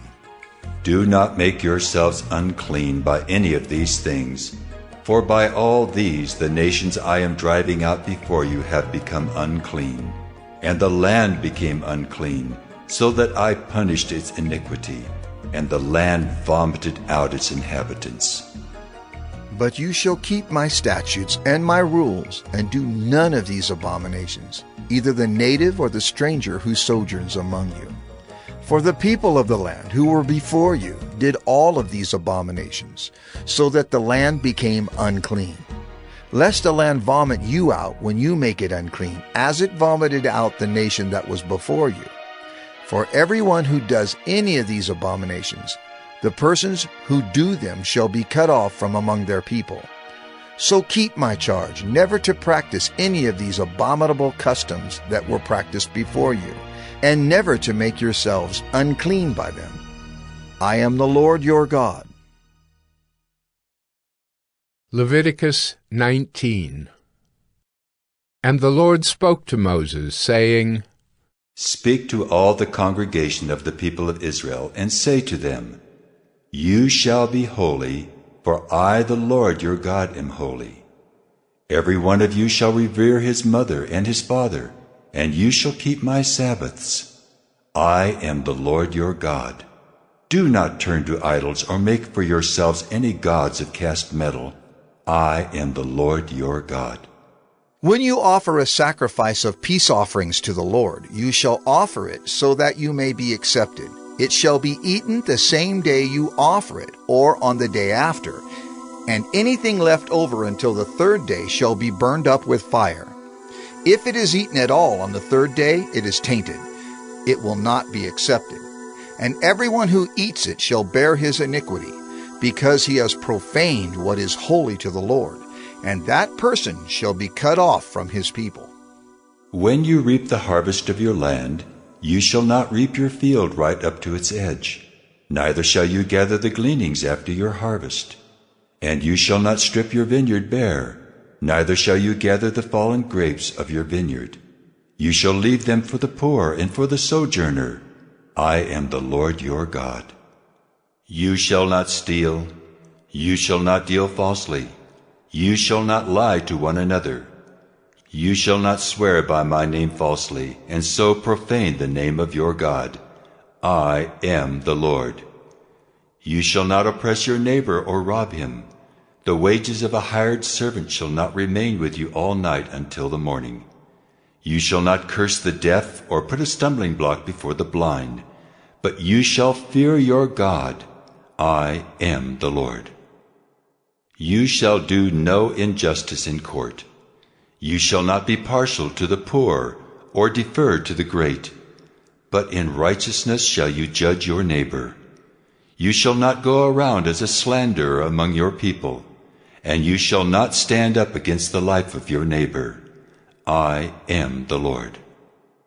You shall not hate your brother in your heart, but you shall reason frankly with your neighbor, lest you incur sin because of him. You shall not take vengeance or bear a grudge against the sons of your own people, but you shall love your neighbor as yourself. I am the Lord. You shall keep my statutes. You shall not let your cattle breed with a different kind. You shall not sow your field with two kinds of seed, nor shall you wear a garment of cloth made of two kinds of material. If a man lies sexually with a woman who is a slave assigned to another man and not yet ransomed or given her freedom, a distinction shall be made. They shall not be put to death because she was not free, but he shall bring his compensation to the Lord, to the entrance of the tent of meeting, a ram for a guilt offering. And the priest shall make atonement for him with the ram of the guilt offering before the Lord for his sin that he has committed, and he shall be forgiven for the sin that he has committed. When you come into the land and plant any kind of tree for food, then you shall regard its fruit as forbidden. 3 years it shall be forbidden to you. It must not be eaten. And in the 4th year all its fruit shall be holy, an offering of praise to the Lord. But in the 5th year you may eat of its fruit, to increase its yield for you. I am the Lord your God. You shall not eat any flesh with the blood in it. You shall not interpret omens or tell fortunes. You shall not round off the hair on your temples or mar the edges of your beard. You shall not make any cuts on your body for the dead, or tattoo yourselves. I am the Lord. Do not profane your daughter by making her a prostitute, lest the land fall into prostitution and the land become full of depravity. You shall keep my Sabbaths and reverence my sanctuary. I am the Lord. Do not turn to mediums or necromancers. Do not seek them out and so make yourselves unclean by them. I am the Lord your God. You shall stand up before the gray head and honor the face of an old man, and you shall fear your God. I am the Lord. When a stranger sojourns with you in your land, you shall not do him wrong. You shall treat the stranger who sojourns with you as the native among you, and you shall love him as yourself, for you are strangers in the land of Egypt. I am the Lord your God. You shall do no wrong in judgment in measures of length or weight or quantity. You shall have just balances, just weights, a just ephah, and a just hin. I am the Lord your God who brought you out of the land of Egypt. And you shall observe all my statutes and all my rules and do them. I am the Lord. Leviticus 20. The Lord spoke to Moses, saying, Say to the people of Israel, any one of the people of Israel or of the strangers who sojourn in Israel, who gives any of his children to Molech, shall surely be put to death. The people of the land shall stone him with stones. I myself will set my face against that man, and will cut him off from among his people, because he has given one of his children to Molech, to make my sanctuary unclean, and to profane my holy name. And if the people of the land do at all close their eyes to that man, when he gives one of his children to Molech, and do not put him to death, Then I will set my face against that man and against his clan, and will cut them off from among their people, him and all who follow him in whoring after Molech. If a person turns to mediums and necromancers, whoring after them, I will set my face against that person and will cut him off from among his people. Consecrate yourselves, therefore, and be holy, for I am the Lord your God. Keep my statutes and do them. I am the Lord who sanctifies you. For anyone who curses his father or his mother shall surely be put to death. He has cursed his father or his mother. His blood is upon him. If a man commits adultery with the wife of his neighbor, both the adulterer and the adulteress shall surely be put to death. If a man lies with his father's wife, he has uncovered his father's nakedness. Both of them shall surely be put to death. Their blood is upon them. If a man lies with his daughter-in-law, both of them shall surely be put to death. They have committed perversion. Their blood is upon them. If a man lies with a male as with a woman, both of them have committed an abomination. They shall surely be put to death. Their blood is upon them. If a man takes a woman and her mother also, it is depravity. He and they shall be burned with fire, that there may be no depravity among you. If a man lies with an animal, he shall surely be put to death, and you shall kill the animal. If a woman approaches any animal and lies with it, you shall kill the woman and the animal. They shall surely be put to death. Their blood is upon them. If a man takes his sister, a daughter of his father or a daughter of his mother, and sees her nakedness, and she sees his nakedness, it is a disgrace, and they shall be cut off in the sight of the children of their people. He has uncovered his sister's nakedness, and he shall bear his iniquity.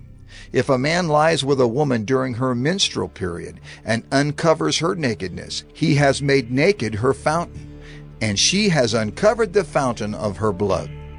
Both of them shall be cut off from among their people. You shall not uncover the nakedness of your mother's sister or of your father's sister, for that is to make naked one's relative. They shall bear their iniquity. If a man lies with his uncle's wife, he has uncovered his uncle's nakedness. They shall bear their sin. They shall die childless. If a man takes his brother's wife, it is impurity. He has uncovered his brother's nakedness. They shall be childless. You shall therefore keep all my statutes and all my rules and do them, that the land where I am bringing you to live may not vomit you out. And you shall not walk in the customs of the nation that I am driving out before you. For they did all these things, and therefore I detested them. But I have said to you, you shall inherit their land, and I will give it to you to possess, a land flowing with milk and honey. I am the Lord your God, who has separated you from the peoples. You shall therefore separate the clean beast from the unclean, and the unclean bird from the clean. You shall not make yourselves detestable by beast or by bird or by anything with which the ground crawls, which I have set apart for you to hold unclean. You shall be holy to me, for I the Lord am holy, and have separated you from the peoples, that you should be mine. A man or a woman who is a medium or a necromancer shall surely be put to death. They shall be stoned with stones. Their blood shall be upon them. Leviticus 21. And the Lord said to Moses, Speak to the priests, the sons of Aaron, and say to them, No one shall make himself unclean for the dead among his people, except for his closest relatives, his mother, his father, his son, his daughter, his brother, or his virgin sister, who is near to him, because she has had no husband. For her he may make himself unclean. He shall not make himself unclean as a husband among his people, and so profane himself.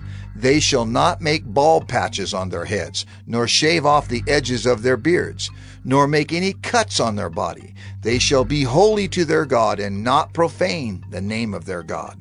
For they offer the Lord's food offerings, the bread of their God. Therefore they shall be holy. They shall not marry a prostitute or a woman who has been defiled, neither shall they marry a woman divorced from her husband, for the priest is holy to his God. You shall sanctify him, for he offers the bread of your God.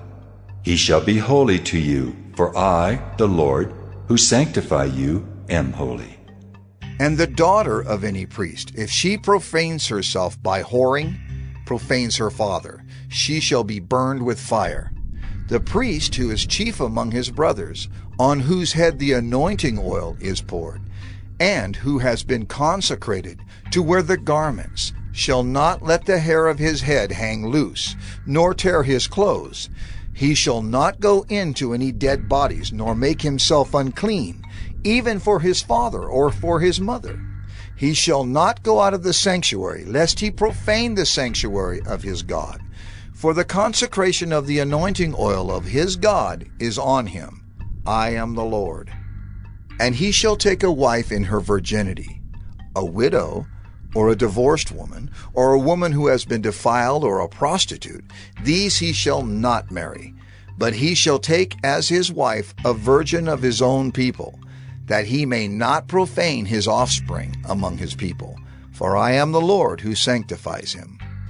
And the Lord spoke to Moses, saying, Speak to Aaron, saying, None of your offspring throughout their generations who has a blemish may approach to offer the bread of his God.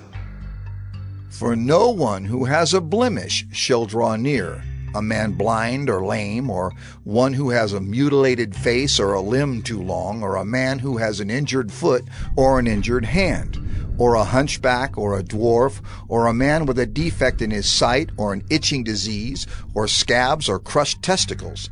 No man of the offspring of Aaron the priest, who has a blemish, shall come near to offer the Lord's food offerings. Since he has a blemish, he shall not come near to offer the bread of his God.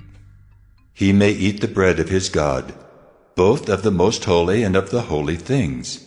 But he shall not go through the veil or approach the altar because he has a blemish, that he may not profane my sanctuaries. For I am the Lord who sanctifies them. So Moses spoke to Aaron and to his sons and to all the people of Israel. Leviticus 22. And the Lord spoke to Moses, saying, Speak to Aaron and his sons, so that they abstain from the holy things of the people of Israel, which they dedicate to me, so that they do not profane my holy name. I am the Lord. Say to them, If any one of all your offspring throughout your generations approaches the holy things that the people of Israel dedicate to the Lord while he has an uncleanness, that person shall be cut off from my presence. I am the Lord. None of the offspring of Aaron who has a leprous disease or a discharge may eat of the holy things until he is clean. Whoever touches anything that is unclean through contact with the dead, or a man who has had an emission of semen, and whoever touches a swarming thing by which he may be made unclean, or a person from whom he may take uncleanness, whatever his uncleanness may be, the person who touches such a thing shall be unclean until the evening, and shall not eat of the holy things unless he has bathed his body in water. When the sun goes down, he shall be clean, and afterward he may eat of the holy things, because they are his food. He shall not eat what dies of itself or is torn by beasts, and so make himself unclean by it. I am the Lord. They shall therefore keep my charge, lest they bear sin for it and die thereby when they profane it. I am the Lord who sanctifies them. A layperson shall not eat of a holy thing. No foreign guest of the priest or hired servant shall eat of a holy thing. But if a priest buys a slave as his property for money, the slave may eat of it, and anyone born in his house may eat of his food. If a priest's daughter marries a layman, she shall not eat of the contribution of the holy things. But if a priest's daughter is widowed or divorced and has no child, and returns to her father's house, as in her youth, she may eat of her father's food, yet no layperson shall eat of it. And if anyone eats of a holy thing unintentionally, he shall add the fifth of its value to it, and give the holy thing to the priest. They shall not profane the holy things of the people of Israel, which they contribute to the Lord, and so cause them to bear iniquity and guilt by eating their holy things. For I am the Lord who sanctifies them. And the Lord spoke to Moses, saying, Speak to Aaron and his sons and all the people of Israel, and say to them, When anyone of the house of Israel or of the sojourners in Israel presents a burnt offering as his offering, for any of their vows or free will offerings that they offer to the Lord, if it is to be accepted for you, it shall be a male without blemish. Of the bulls or the sheep or the goats, you shall not offer anything that has a blemish, for it will not be acceptable for you. And when anyone offers a sacrifice of peace offerings to the Lord to fulfill a vow, or as a free will offering from the herd or from the flock, to be accepted it must be perfect. There shall be no blemish in it. Animals blind or disabled or mutilated, or having a discharge or an itch or scabs, you shall not offer to the Lord, or give them to the Lord as a food offering on the altar. You may present a bull or a lamb that has a part too long or too short for a free will offering, but for a vow offering it cannot be accepted. Any animal that has its testicles bruised or crushed or torn or cut, you shall not offer to the Lord. You shall not do it within your land. Neither shall you offer as the bread of your God any such animals gotten from a foreigner, since there is a blemish in them. Because of their mutilation, they will not be accepted for you. And the Lord spoke to Moses, saying, When an ox or sheep or goat is born, it shall remain 7 days with its mother, and from the 8th day on it shall be acceptable as a food offering to the Lord. But you shall not kill an ox or a sheep and her young in 1 day. And when you sacrifice a sacrifice of thanksgiving to the Lord, you shall sacrifice it so that you may be accepted. It shall be eaten on the same day. You shall leave none of it until morning. I am the Lord. So you shall keep my commandments and do them. I am the Lord. And you shall not profane my holy name, that I may be sanctified among the people of Israel. I am the Lord who sanctifies you, who brought you out of the land of Egypt to be your God. I am the Lord. Leviticus 23. The Lord spoke to Moses, saying, Speak to the people of Israel, and say to them, These are the appointed feasts of the Lord that you shall proclaim as holy convocations. They are my appointed feasts. 6 days shall work be done, but on the 7th day is a Sabbath of solemn rest, a holy convocation. You shall do no work. It is a Sabbath to the Lord in all your dwelling places. These are the appointed feasts of the Lord, the holy convocations, which you shall proclaim at the time appointed for them. In the 1st month, on the 14th day of the month at twilight, is the Lord's Passover, and on the 15th day of the same month is the feast of unleavened bread to the Lord. For 7 days you shall eat unleavened bread. On the 1st day you shall have a holy convocation. You shall not do any ordinary work. But you shall present a food offering to the Lord for 7 days. On the 7th day is a holy convocation. You shall not do any ordinary work. And the Lord spoke to Moses, saying, Speak to the people of Israel, and say to them, When you come into the land that I give you and reap its harvest, you shall bring the sheaf of the first fruits of your harvest to the priest.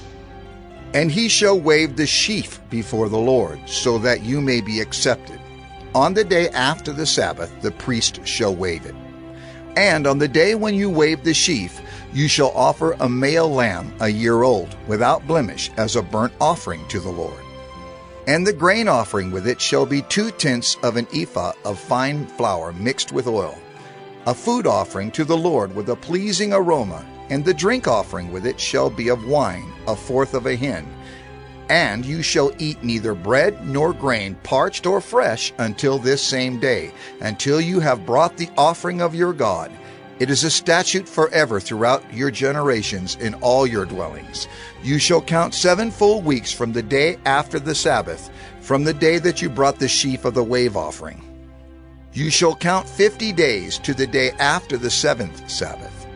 Then you shall present a grain offering of new grain to the Lord. You shall bring from your dwelling places 2 loaves of bread to be waved, made of 2/10 of an ephah. They shall be of fine flour, and they shall be baked with leaven, as first fruits to the Lord.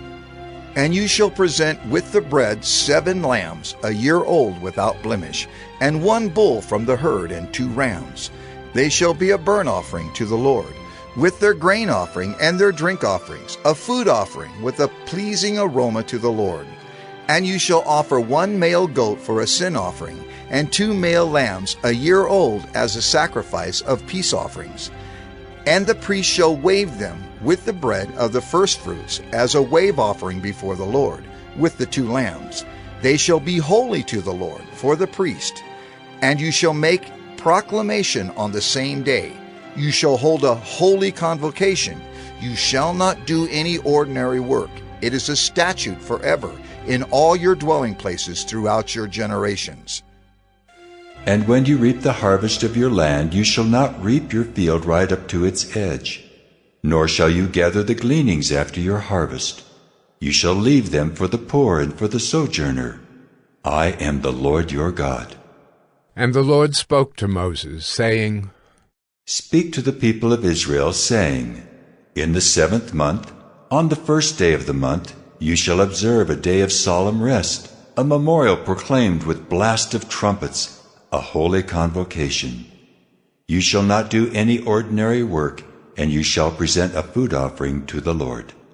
And the Lord spoke to Moses, saying, Now on the 10th day of this 7th month is the Day of Atonement.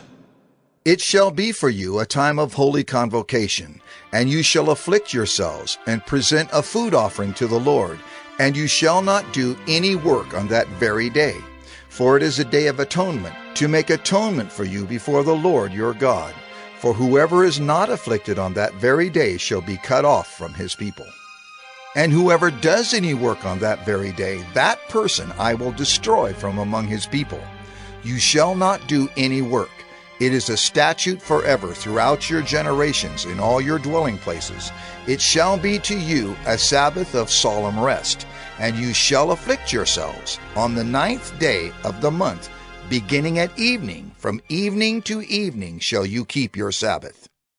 And the Lord spoke to Moses, saying, Speak to the people of Israel, saying, On the 15th day of this 7th month, and for 7 days is the Feast of Booths to the Lord. On the 1st day shall be a holy convocation. You shall not do any ordinary work. For 7 days you shall present food offerings to the Lord. On the 8th day you shall hold a holy convocation, and present a food offering to the Lord. It is a solemn assembly.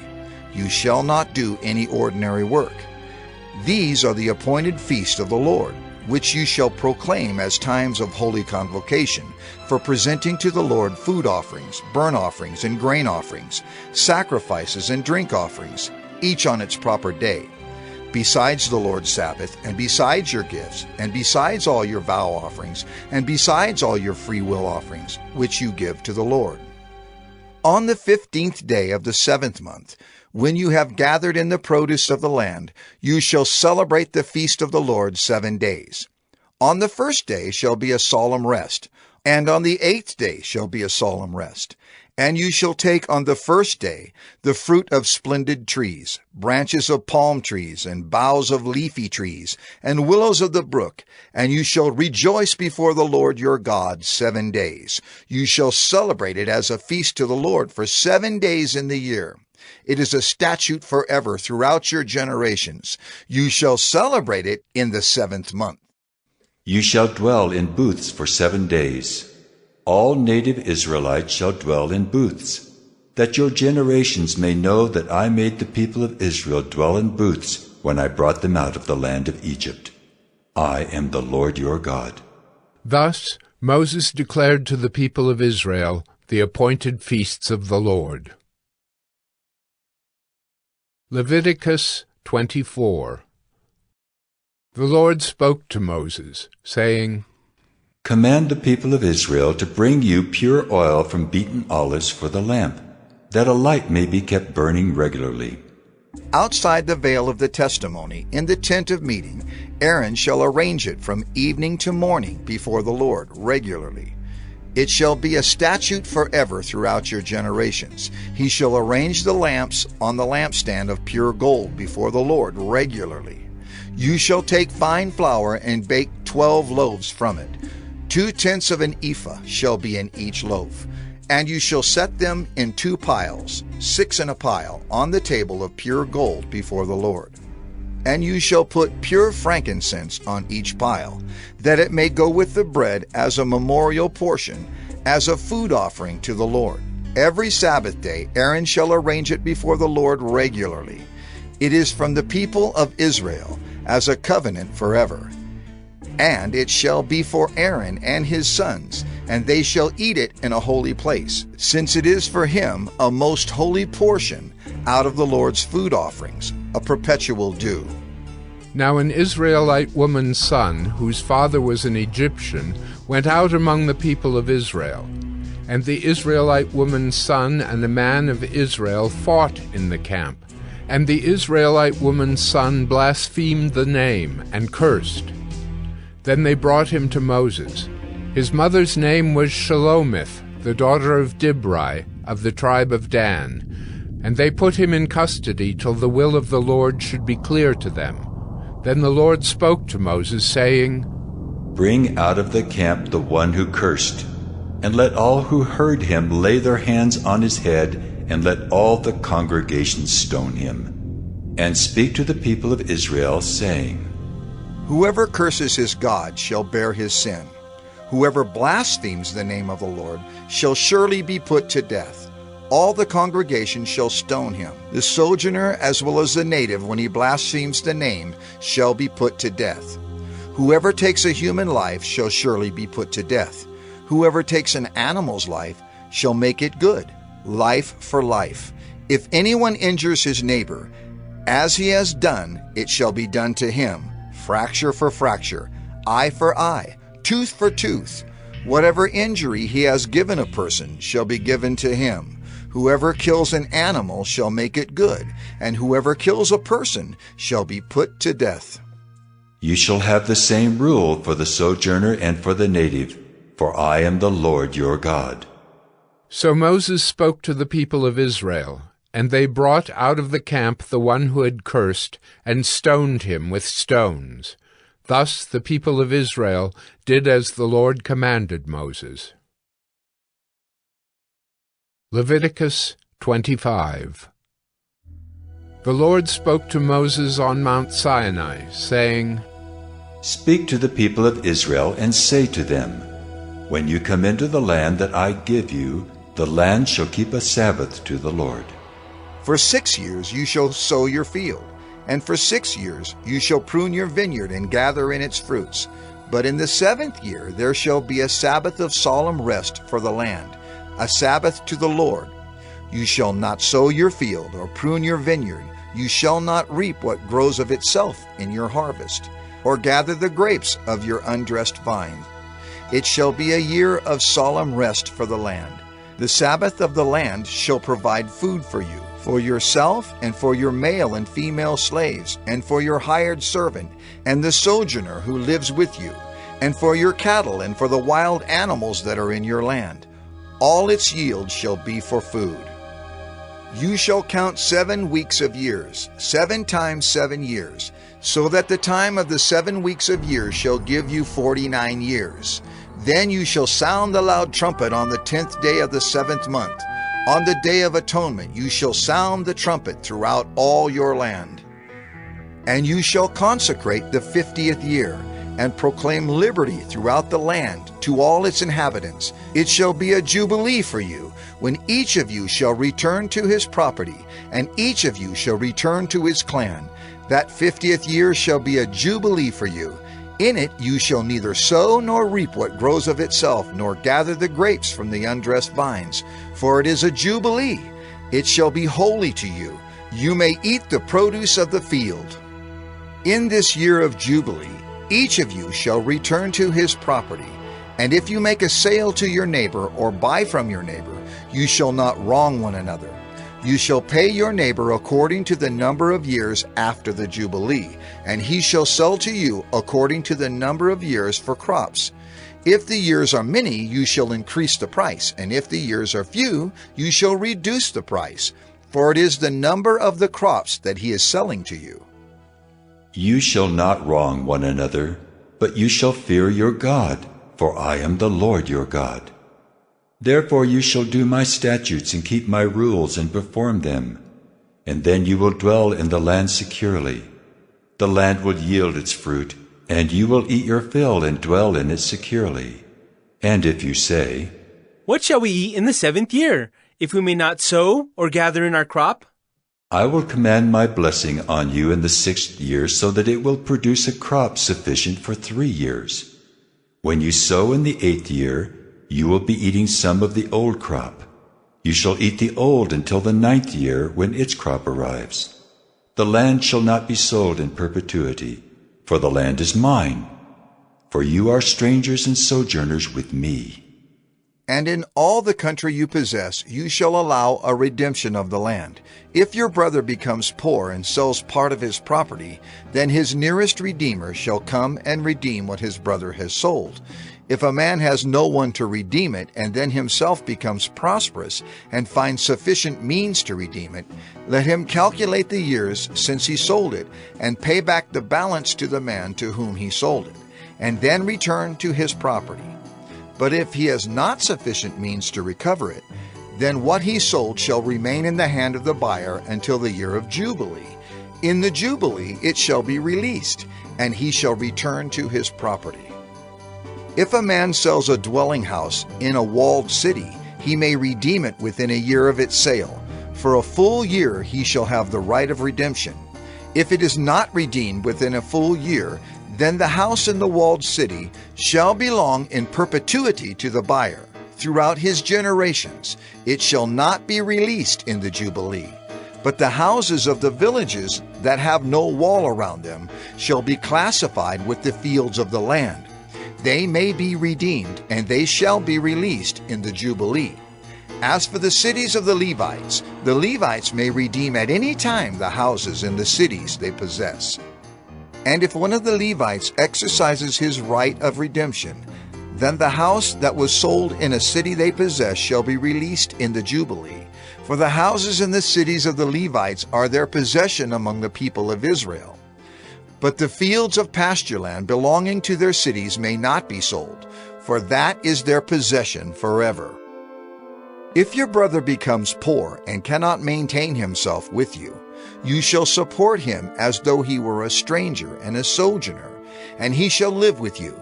Take no interest from him or profit, but fear your God, that your brother may live beside you. You shall not lend him your money at interest, nor give him your food for profit. I am the Lord your God, who brought you out of the land of Egypt to give you the land of Canaan, and to be your God. If your brother becomes poor beside you, and sells himself to you, you shall not make him serve as a slave. He shall be with you as a hired servant, and as a sojourner. He shall serve with you until the year of the Jubilee.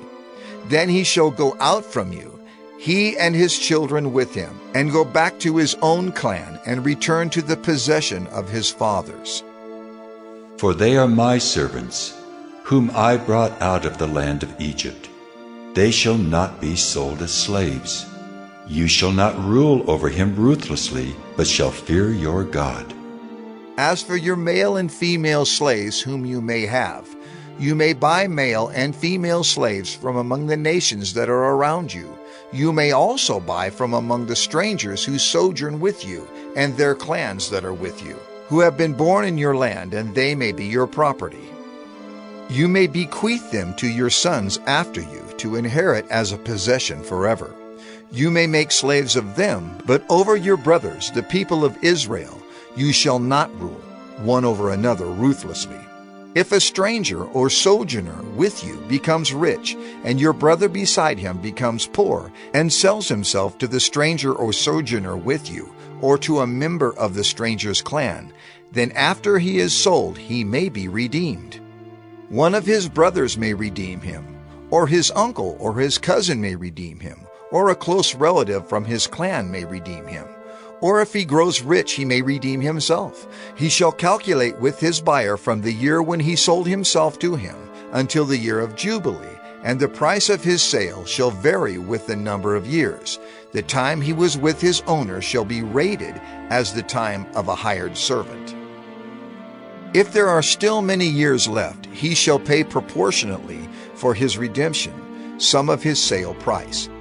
If there remain but a few years until the year of Jubilee, he shall calculate and pay for his redemption in proportion to his years of service.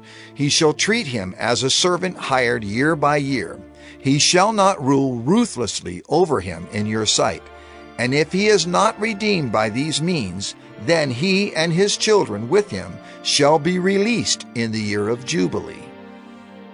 For it is to me that the people of Israel are servants. They are my servants whom I brought out of the land of Egypt. I am the Lord your God. Leviticus 26. You shall not make idols for yourselves, or erect an image or pillar, and you shall not set up a figured stone in your land to bow down to it, for I am the Lord your God. You shall keep my Sabbaths and reverence my sanctuary. I am the Lord. If you walk in my statutes and observe my commandments and do them, then I will give you your rains in their season, and the land shall yield its increase, and the trees of the field shall yield their fruit. Your threshing shall last to the time of the grape harvest, and the grape harvest shall last to the time for sowing. And you shall eat your bread to the full and dwell in your land securely. I will give peace in the land, and you shall lie down, and none shall make you afraid. And I will remove harmful beasts from the land, and the sword shall not go through your land. You shall chase your enemies, and they shall fall before you by the sword. 5 of you shall chase 100, and 100 of you shall chase 10,000, and your enemies shall fall before you by the sword.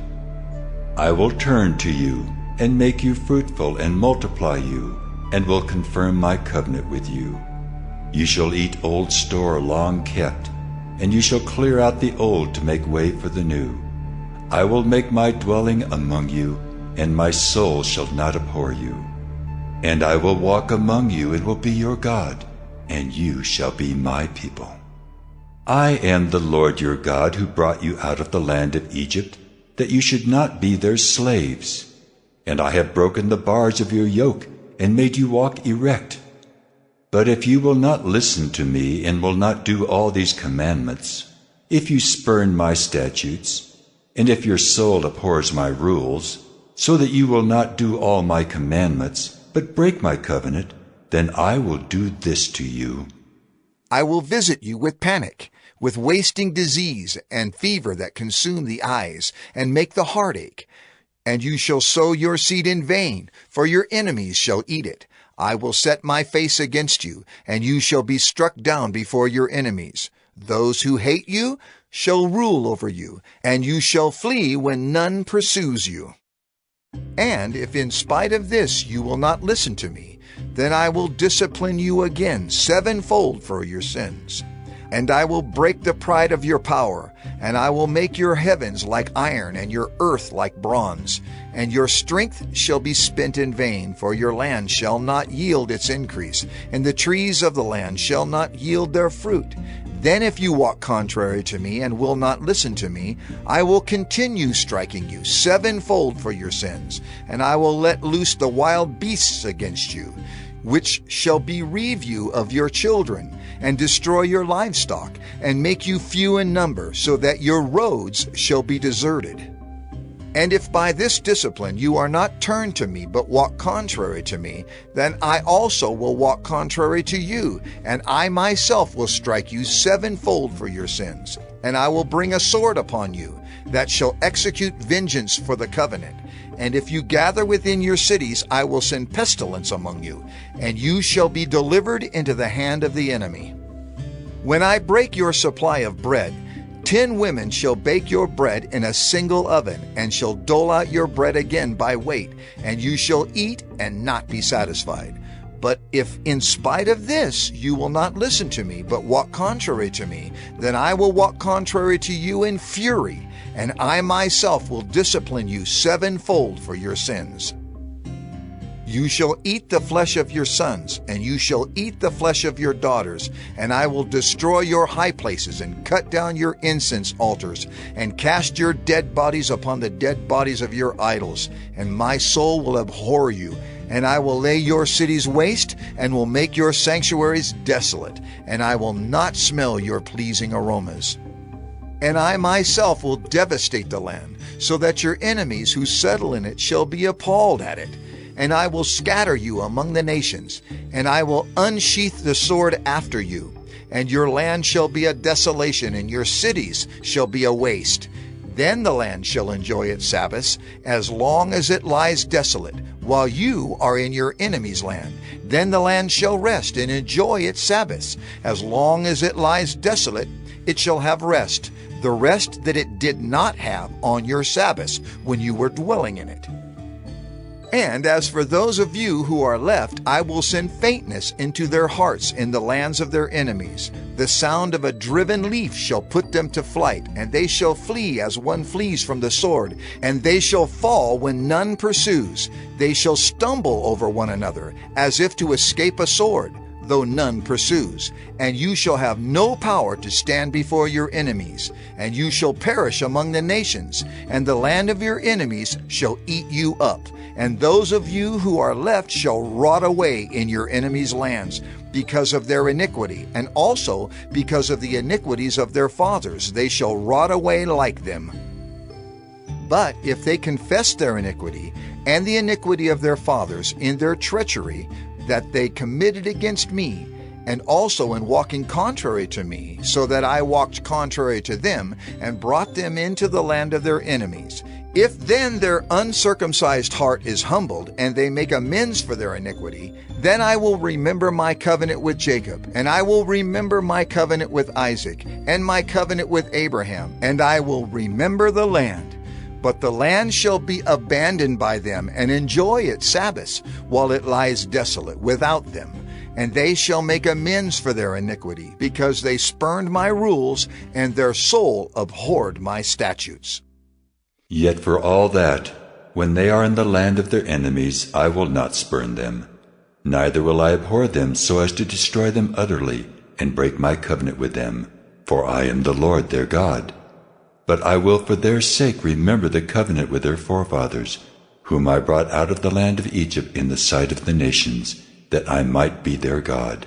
I am the Lord. These are the statutes and rules and laws that the Lord made between himself and the people of Israel through Moses on Mount Sinai. Leviticus 27. The Lord spoke to Moses, saying, Speak to the people of Israel, and say to them, If anyone makes a special vow to the Lord involving the valuation of persons, then the valuation of a male from 20 years old up to 60 years old shall be 50 shekels of silver, according to the shekel of the sanctuary. If the person is a female, the valuation shall be 30 shekels. If the person is from 5 years old up to 20 years old, the valuation shall be for a male 20 shekels, and for a female 10 shekels. If the person is from a month old up to 5 years old, the valuation shall be for a male 5 shekels of silver, and for a female the valuation shall be 3 shekels of silver. And if the person is 60 years old or over, Then the valuation for a male shall be 15 shekels, and for a female 10 shekels. And if someone is too poor to pay the valuation, then he shall be made to stand before the priest, and the priest shall value him. The priest shall value him according to what the vower can afford.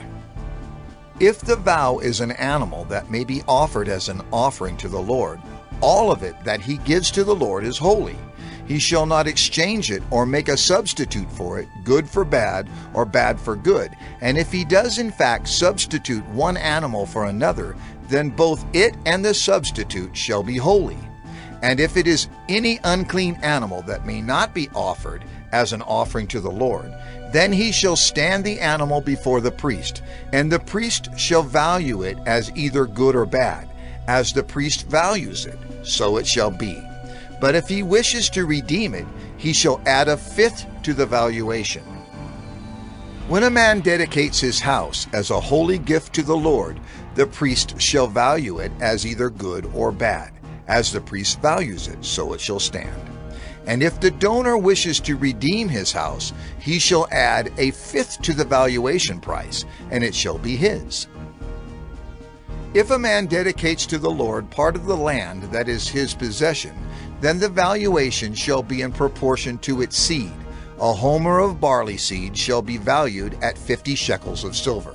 If he dedicates his field from the year of Jubilee, the valuation shall stand. But if he dedicates his field after the Jubilee, then the priest shall calculate the price according to the years that remain until the year of Jubilee, and a deduction shall be made from the valuation. And if he who dedicates the field wishes to redeem it, then he shall add a fifth to its valuation price, and it shall remain his. But if he does not wish to redeem the field, or if he has sold the field to another man, it shall not be redeemed any more. But the field, when it is released in the Jubilee, shall be a holy gift to the Lord, like a field that has been devoted. The priest shall be in possession of it. If he dedicates to the Lord a field that he has bought which is not a part of his possession, then the priest shall calculate the amount of the valuation for it up to the year of Jubilee, and the man shall give the valuation on that day as a holy gift to the Lord. In the year of Jubilee the field shall return to him from whom it was bought, to whom the land belongs as a possession. Every valuation shall be according to the shekel of the sanctuary. 20 gerahs shall make a shekel. But a firstborn of animals, which as a firstborn belongs to the Lord, no man may dedicate, whether ox or sheep, it is the Lord's. And if it is an unclean animal, then he shall buy it back at the valuation, and add a fifth to it. Or if it is not redeemed, it shall be sold at the valuation. But no devoted thing that a man devotes to the Lord of anything that he has, whether man or beast, or of his inherited field, shall be sold or redeemed. Every devoted thing is most holy to the Lord. No one devoted who is to be devoted for destruction from mankind shall be ransomed. He shall surely be put to death. Every tithe of the land, whether of the seed of the land or of the fruit of the trees, is the Lord's. It is holy to the Lord. If a man wishes to redeem some of his tithe, he shall add a fifth to it. And every tithe of herds and flocks, every 10th animal of all that pass under the herdsman's staff, shall be holy to the Lord. One shall not differentiate between good or bad, neither shall he make a substitute for it. And if he does substitute for it, then both it and the substitute shall be holy. It shall not be redeemed. These are the commandments that the Lord commanded Moses for the people of Israel on Mount Sinai.